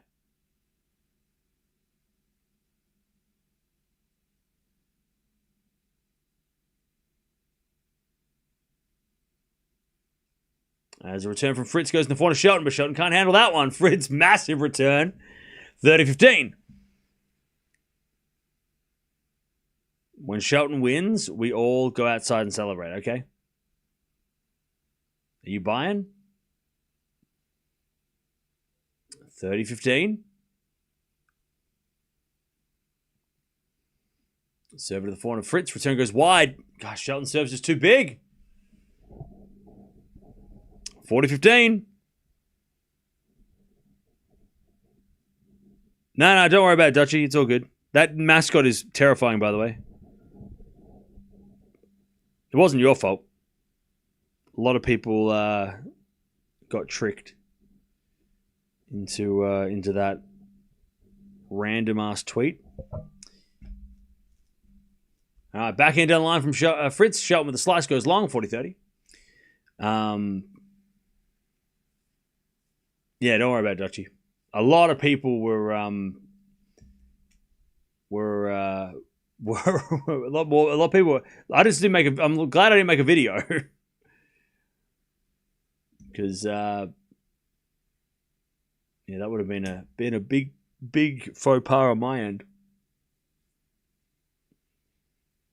All right, 40-30. As that goes out by Fritz, 3-1 Shelton. I've actually had to turn that I've banished that account because I don't want to see any information from that account because I can't trust it. Like, that's where I get to where if something leads me astray, I'm like, well, I'm not gonna that's not a reliable source. I can't use that. I'm not gonna, not that I use that source anyway. I don't even know what it was, but I think it's a fan channel. But yeah, I'm just like, nah, I can't that whatever Venus Coco. Apparently they've done it before, so I'm like, yeah. Anything from that is now forever going to be deemed as not trustworthy. So I can't. So if you do, you should do the same. If you see any information from that source, just don't do that. It's probably better for everybody. There's a lot more, and it was weird anyway because nobody else was talking about it for 2 hours. You know.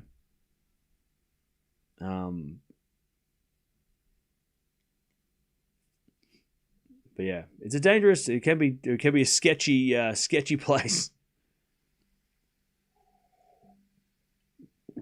40 love, Fritz with an ace.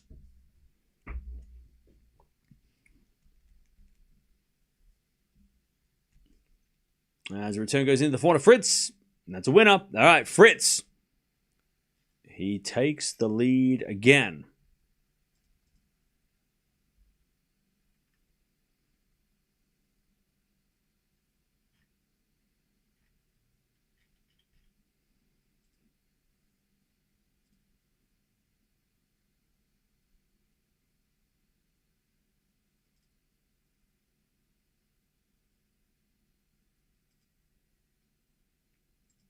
All right. Dallas is super fast indoor, unlike Rotterdam. Yep. Yeah, I think there should be a rule that indoor hard courts need to be a 4 or 5 category. You can't be having a 3. Indoor hard courts need to be medium fast to fast. Anything under medium fast is ineligible of being a tournament. If it's indoor hard courts, that's what we need to do. We need to make indoor hard courts that fast, 40 or and above. No slow indoor courts ever. They should be deemed unplayable and unworthy of being on the tour. It's funny though, what slow hard courts? They're a fucking joke. Are you kidding me? What a joke. Slow hard courts are a shit show. Nobody wants them. These courts are way more fun.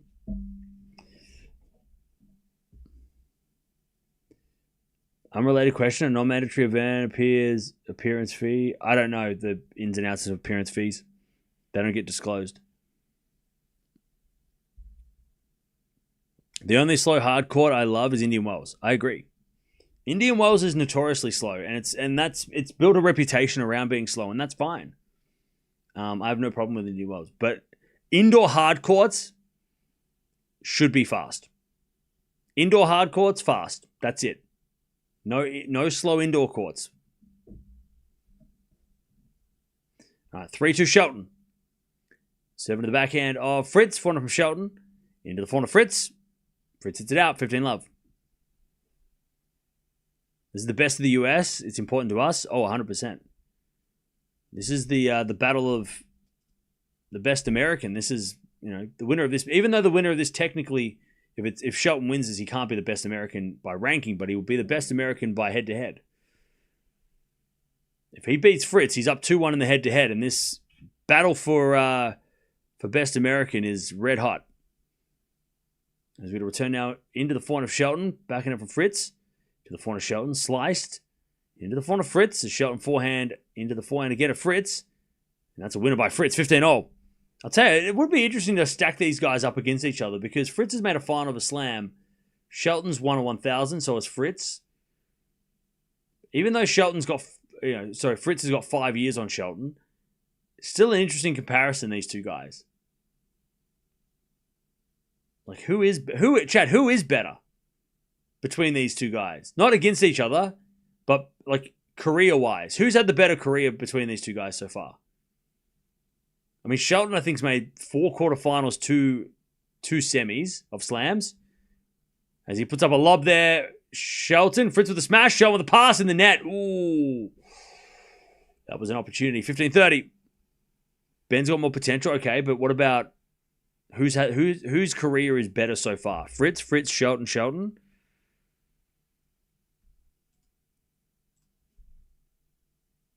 I think Fritz.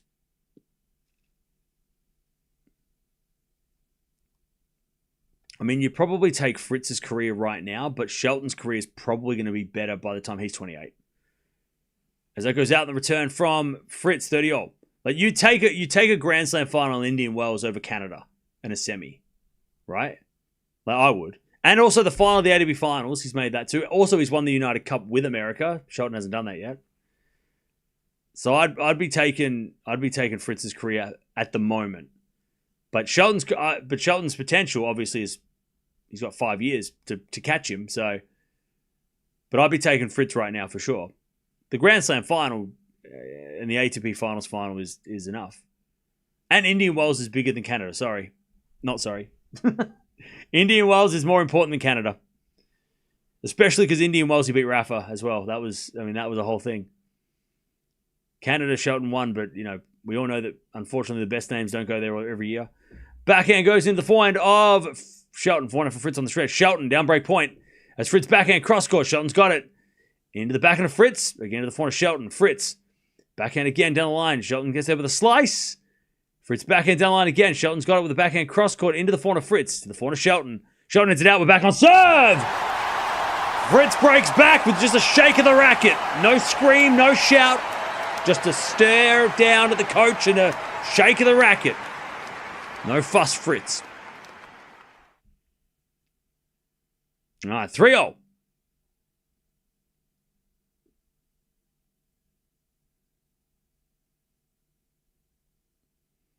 Three.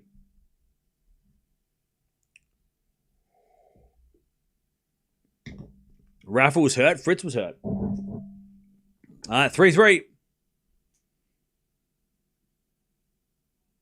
As Fritz has a fault, second serve.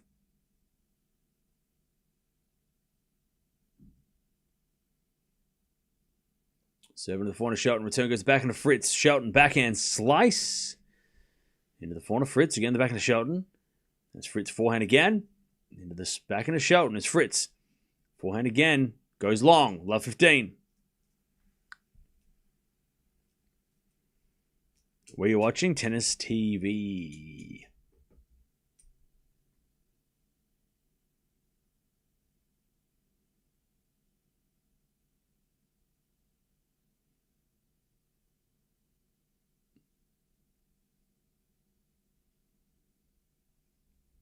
First serve's a fault, second serve.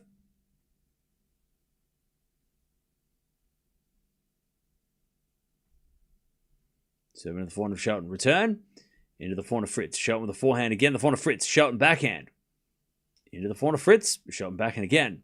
Down the line, the backhand of Fritz. Into the forehand of Shelton. Fritz. Forehand again. Shelton gets with the backhand again to the forehand of Fritz. Down the line, the forehand of Shelton. Fritz backhand. Into the Shelton forehand is Fritz. Backhand again. Goes down the line, off the tape. Shelton gets it. Comes to the net. Fritz with the pass. Shelton with the volley. Fritz with the lob. Shelton with the smash. Fritz gets it back with the backhand. As Shelton drop shot. Fritz is going to get there, but hit it wide. What a rally. That was a rally of the match. Crazy rally by Shelton, love 30. How did he get back in the rally? And then how did he win the rally? Like, how did he get the volley back? That was the most impressive shot. He got the pickup, but then Fritz went straight at him and he had a volley. And then the drop shot. Great point by Shelton. Ridiculous point. Love 30.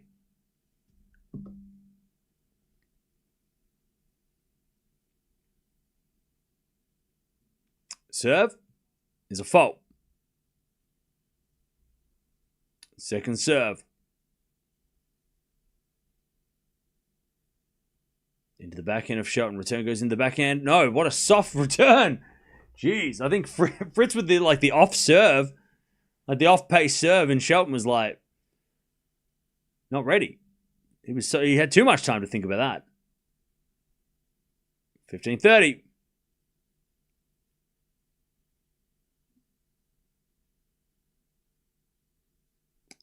As Fritz serves, an ace down the tee. Beautiful. Beautiful serve.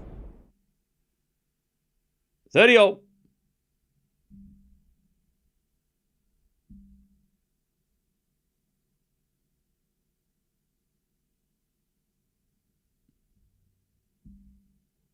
Big point coming up.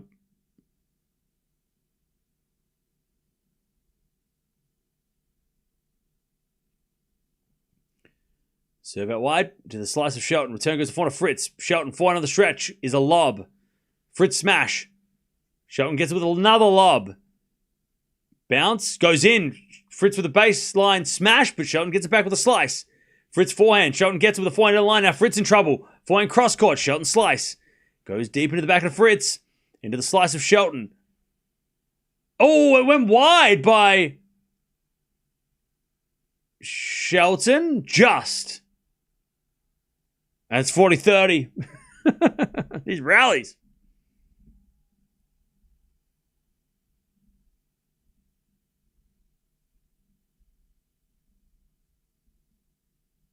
$40-30.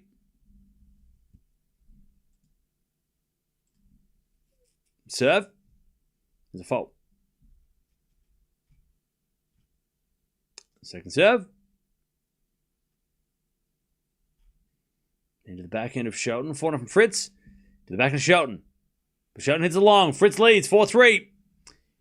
He takes the lead back. All right. 4-3 Fritz. Final set. I woke up to a pleasant surprise. De Minaur finally won Rotterdam. Yep, he sure did. He sure did.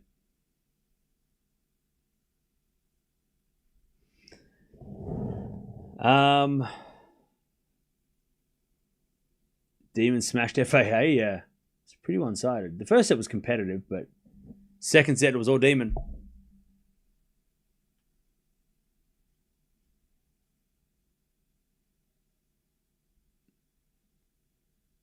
By the way, Chad, is Dallas fun to go to? What's there to do is Dallas fun? Who's been to Dallas? And was it a good time? I love that everyone's dancing. They're going crazy.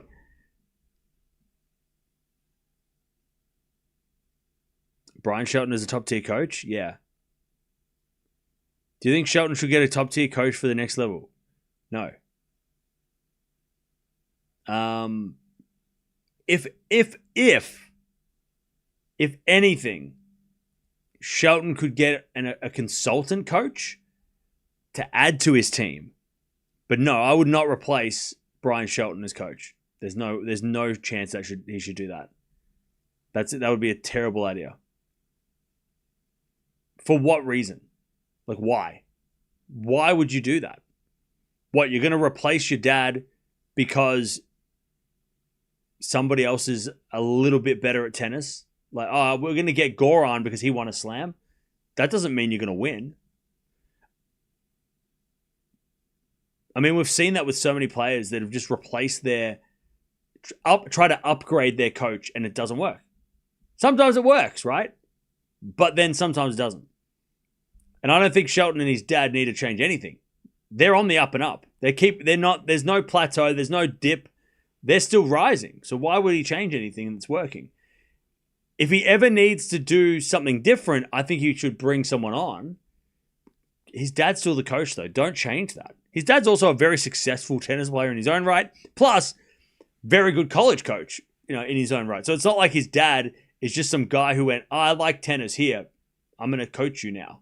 No, he's actually pretty good on his own. He didn't, him being the coach of his son is not his major achievement, right? He was a college coach for a while before Shelton even became a college player. And he was also a professional tennis player in his own right. So, again, no way. Don't change anything. If Shelton does need to take something to a next level, bring someone on. Bring on Goran as a serve coach. Whatever, right? Don't do that, but, if you need to, right? If it ain't broke, don't fix it. Yeah. If anything, bring someone into the team. Don't replace somebody. Thanks for the answer. No worries. Anyway, it's 40-15. Because, I don't think Shelton Coco replacing her dad with Brad Gilbert was a good idea at the start, right? It worked well. That was a little different, though, because Coco's dad was not an ex-professional, right? He didn't have the same... He's not... Like, Brian Shelton and, look, Corey Gauff did a great job getting Coco to professional, but Corey Gauff and Brian Shelton are not the same, right? One has way more tennis achievements, like professional tennis achievements, right?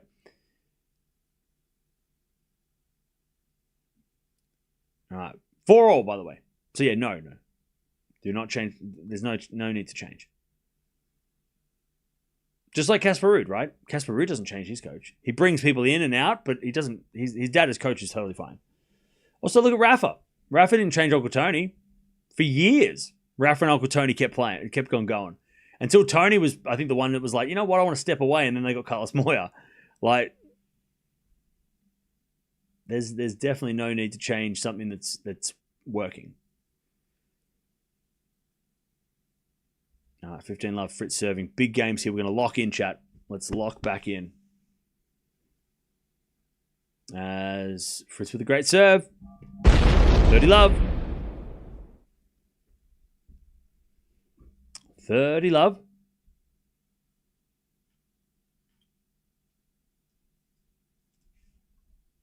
Another great serve. 40 love.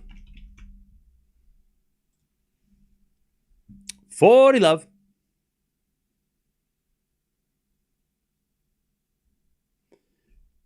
First serve's a fault, second serve.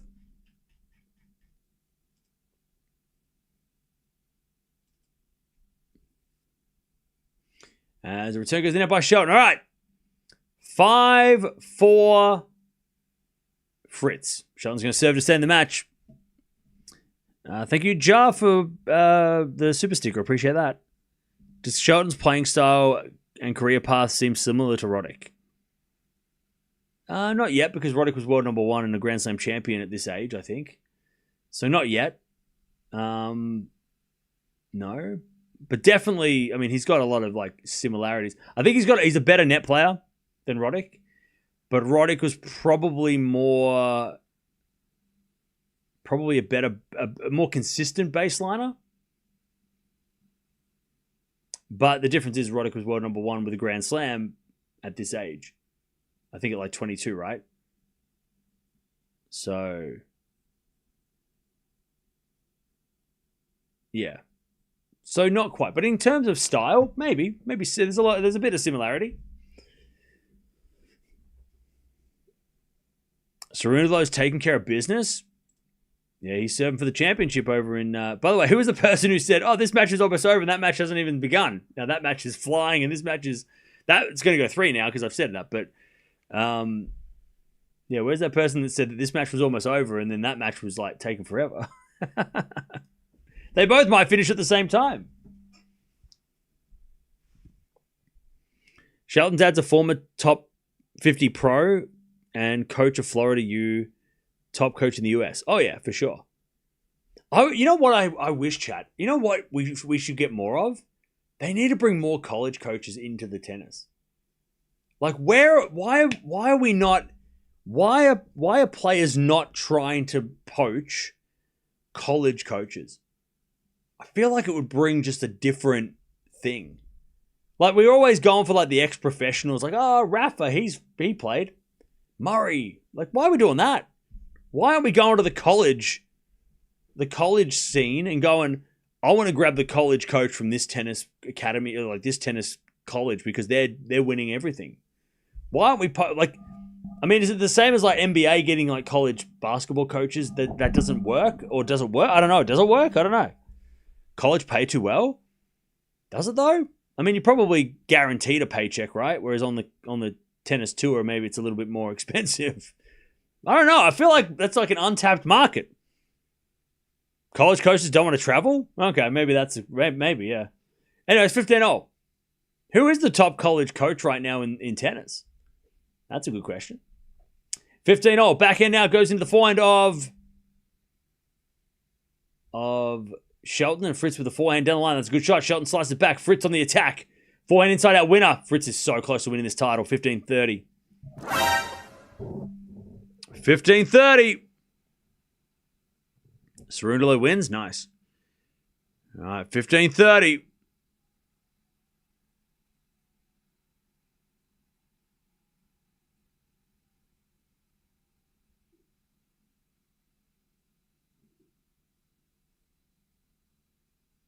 Shelton serves a let.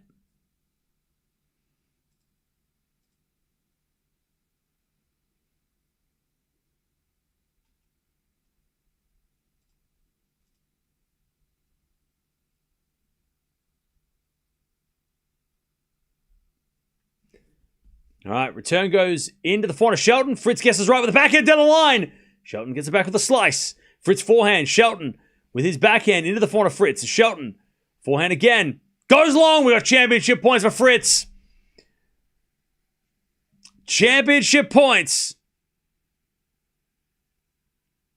for Taylor Fritz to just stamp his authority on the best American male tennis player right now. He's like, you know what? It's me. Shelton serves. 2 championship points. First serve's a fault, second serve.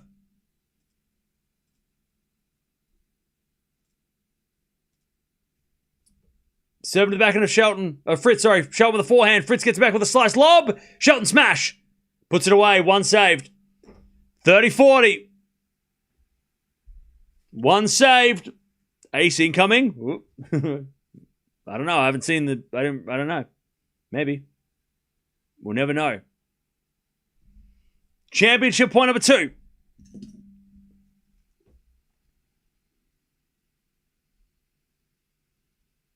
Shelton serves. Into the backhand of Fritz. Return goes back into Shelton. Inside out backhand winner by Shelton. Now we're at deuce. What the hell was that shot? An inside out or off backhand winner by Shelton. Deuce. Serve again. Has a fault. Second serve.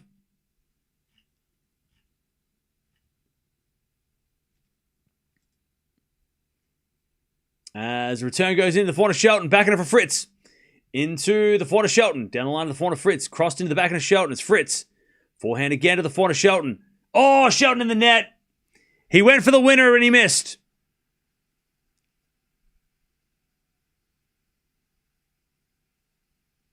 All right. Championship point number 3.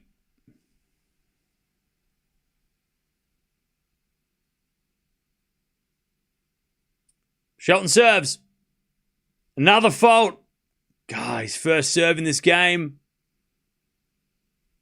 Second serve. Into the corner, Fritz. Return goes to the corner, Shelton. Fritz. Backhand cross court in the corner, Shelton. Fritz with a pass. Sliced. Shelton with a volley. Fritz with the backhand lob. It's too short and Shelton puts it away. Deuce.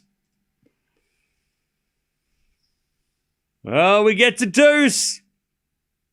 3 championship points saved. By the way, chat, wasn't there a Dallas... Was it Dallas? Final 3 years ago with Isner? Wasn't that... Was that here? Or was that in another American city? Was it the Dallas final, the first one they played?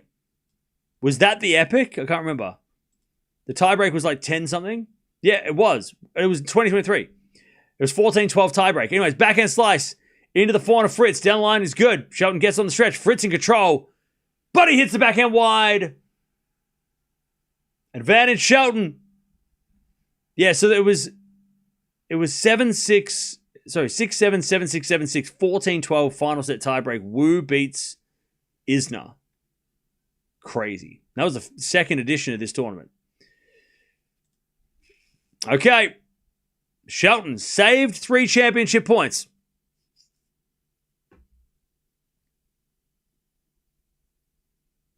And Shelton says another fault. God, that serve, man. Old faithful. It's gone missing. Second serve. Into the corner, Fritz. Return the corner, Shelton. Fritz, backhand. Down the line of the slice of Shelton. It's Fritz. With a forehand down the line. Shelton gets on the stretch with the forehand. Into the back of the Fritz. Shelton back in the rally. Forehand cross court. Up goes a lob. Shelton with a volley. Fritz with the backhand pass. Shelton with the drop volley. Fritz going to get it. Shelton with the backhand volley down the line. Winner. That is a great rally. And that is 5-all. Whoops. 5-5. 3 championship points have been saved. Back to Fritz. None of them saved by aces, by the way. They were all saved by ground stroke brilliance. All right. 5-5.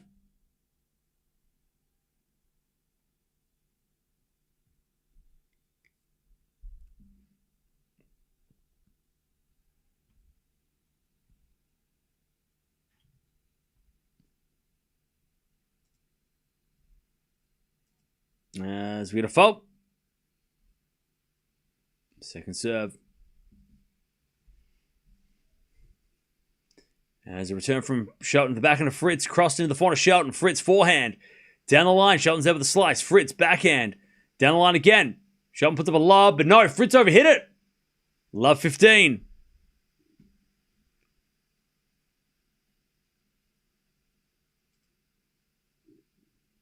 Love 15.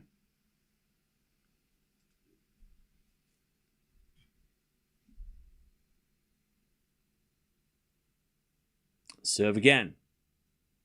As the return goes into the forehand of Fritz. Shelton with a slice.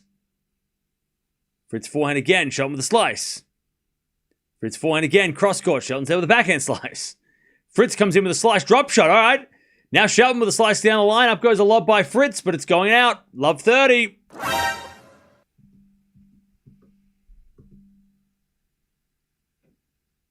Love 30. This is fast-paced excitement going on here.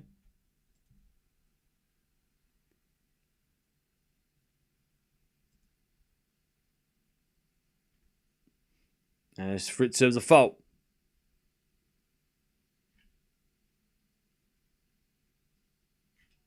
And then he double faults.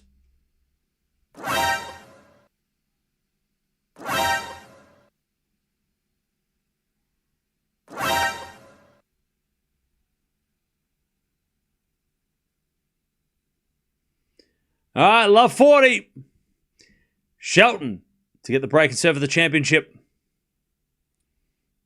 Fritz serves. To the back of Shelton. Return goes back into Fritz. Shelton, forehand. Down the line. Fritz gets with a forehand cross court. Shelton backhand. Into the backhand of Fritz. A Shelton with a forehand. Into that Fritz forehand. Goes deep into the backhand of Shelton. Fritz forehand to the line. That's a good shot. Shelton gets there, but it's in the net. One saved. 15-40.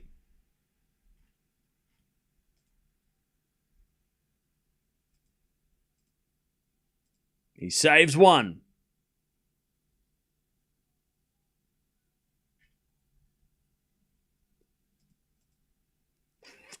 Still break points.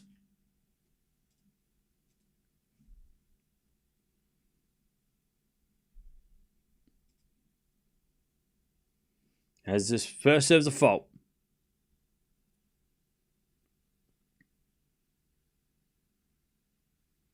Second serve. Into the backhand of Shelton. Fritz forehand. Goes long! And Shelton's got the break. He's going to serve for the championship. All right. All right, there's the break. He's already saved 3 championship points. If you're just joining us, Shelton's going to serve for it now. Okay.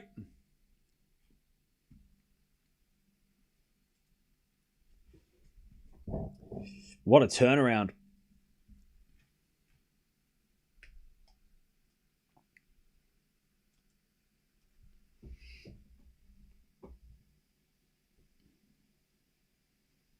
Is this the 3rd or 4th match Shelton has come back from a set down?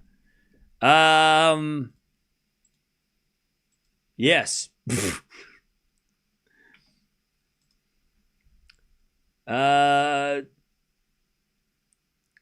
He was up oh no, actually it's the 3rd. Because he was down a set against Shapo, down a set against Kecmanovic. He was a 3-setter against Mannarino, but he won the first set. And then he beat Diallo in straights. So yeah, this is right now is the 3rd time in a row that he's come back from a set to force a 3rd. Hasn't won yet. It's not over yet. Great match. Yeah, what a great match.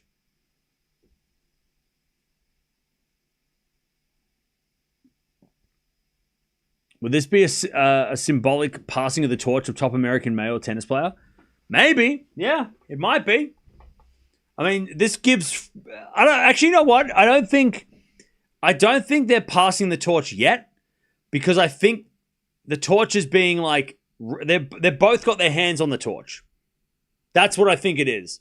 I don't think this is a moment where... And we'll only know this in hindsight, but I don't think this is where Shelton... Fritz gives him the torch. I think Fritz is still holding on to the torch. Shelton just has his hands on it and they're wrestling. They're going like this. Give me the torch. I don't think it's one guy has the torch. I think they've both got hands on it, right? As Fritz hits a drop shot wide, it's 15-love. It's too early to say that Shelton, Fritz has given the torch to Shelton, right? Because Fritz is still here. But maybe in a year, we might be like, that was the moment where Shelton took over and he was the best American player for the next 5 years, right? Today could be the day. But we won't know that for another, 12 months. Because the next time they play, if they play in Delray Beach no, they're not playing there. If they play in Indian Wells or something, maybe Fritz wins. And then we go, oh, wait, Shelton gave the torch back. Nobody, I think they're both fighting for the torch. The torch is still on the line.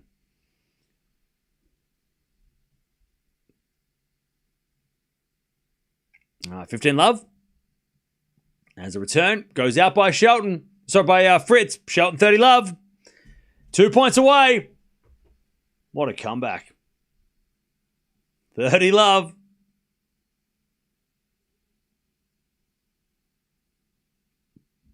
Shelton serves.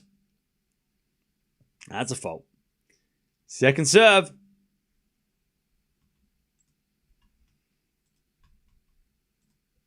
Second serve. Down the tee, an ace. Championship points for Ben Shelton. What a crazy turn of events. Shelton's got his championship points now.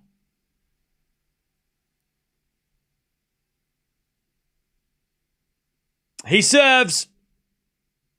Out wide of the backhand of Fritz. Return goes in. Shelton backhand cross court. Fritz with a slice. Goes into the forehand of Shelton. Fritz with a pass. That's a winner. Fritz saves one. 40-15. What a crazy final. Championship point number 2 for Shelton. He serves. A fault. Second serve. Serve to the forehand of Fritz. Return. Goes to the backhand of Shelton. Fritz backhand. To the forehand of Shelton. Down the line in the net by Shelton. 40-30. Championship point number 3 for Shelton.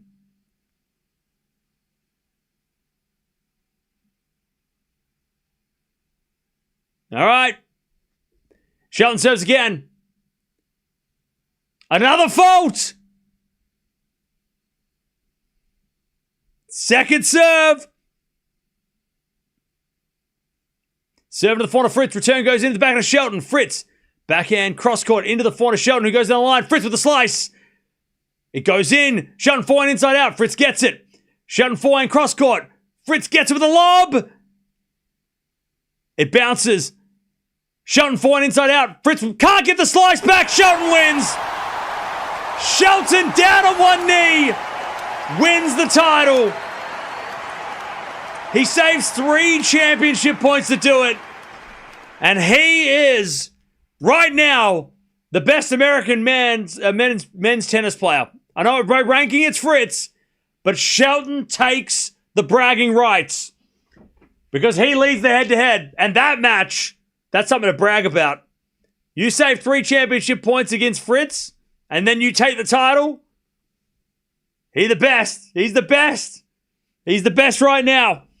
Fritz is going to have to get the next one over him because Shelton's the best American right now on the men's side. Because on the women's side, there's like probably 10 ahead of Shelton, right? I mean, on the women's side, there's so many on the women's side. Ahead of Shelton, right? He's got a long way to go to beat, Coco Gauff and, all those players, right? But Shelton takes it. He saves 3 championship points. He's giving everyone a hug. He's giving everyone hugs. Great win. Great match. I don't think Fritz is going to be super mad at this because it is a 500. If it was a 1,000, I think it'd be a different story. But I think Fritz is probably going to think, shit, I've been the best American men's tennis player for the last 5 years, and now I've got to work. Now I've got to deal with this guy. Let's see if Fritz can get the next one if they play again in the future. Chris! Fun match. Thanks, Cam. Hey, no worries. Thank you for the $2.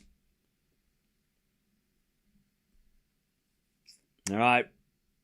Fritz would have been disappointed, but let's put it in perspective, though. Those 3 championship points were all on Shelton's serve.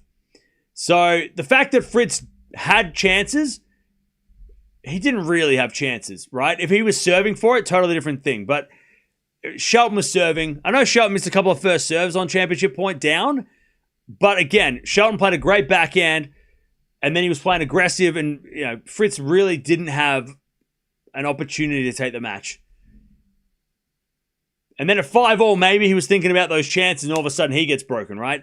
So I don't think anybody saying like Fritz choked or any of that bullshit didn't watch the match or lost money and they're just bitter. You just lost $5 and you're like, oh, you lost me $5.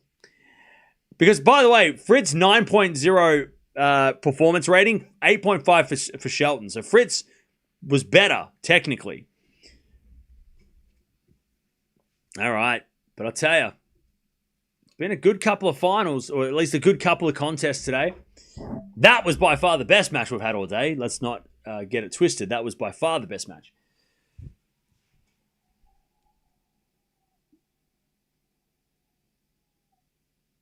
I have no idea what the crowd are cheering, but that's cool.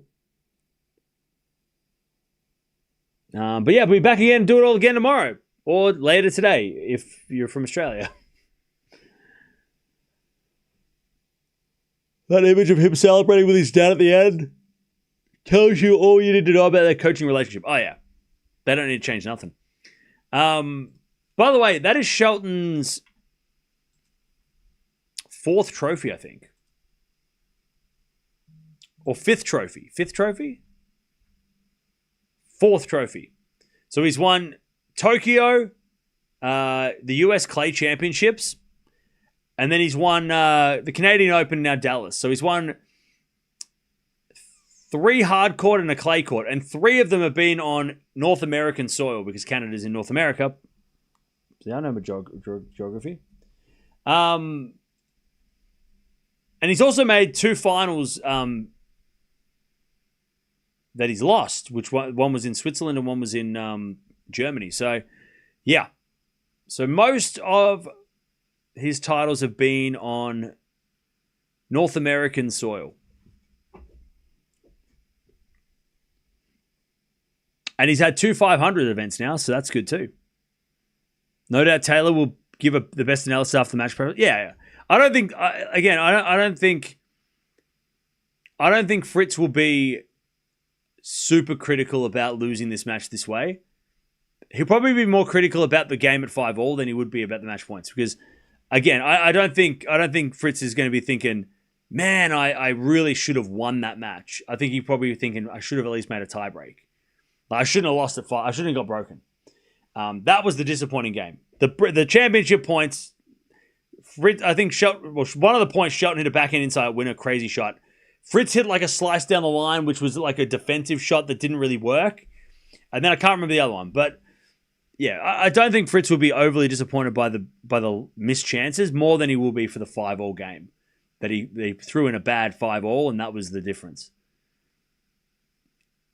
Because yeah, when you're receiving serve, especially against Ben Shelton, who's one of the biggest servers in the world, and Shelton serves his way back to to level. I don't think Fritz is going to be super pissed that he didn't win the match. More than he will be pissed off that he didn't force a tiebreak. But he'll give he's very honest, Fritz. He'll give a good analysis of what's up and where he thinks he went wrong. I'll tell you though, these guys were hitting big. They were going, it was a brawl. It was a brawl. They were not holding back punches. They were throwing full punches.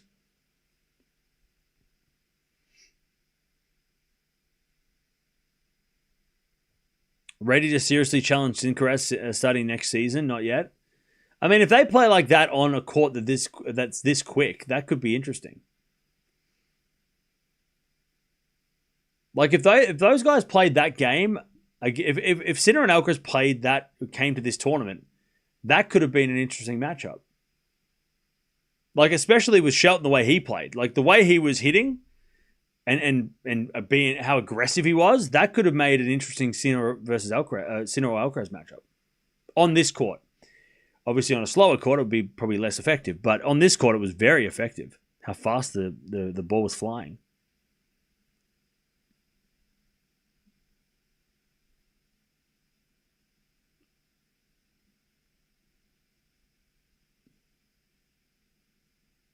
Yeah, Shelton won 4 out of 5 matches in a third set. Yep.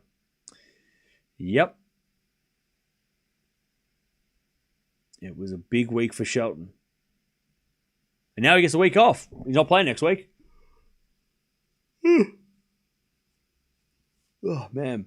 All right. Well, it's been good chat. Thanks for today. It's been a good day. It's been a busy day.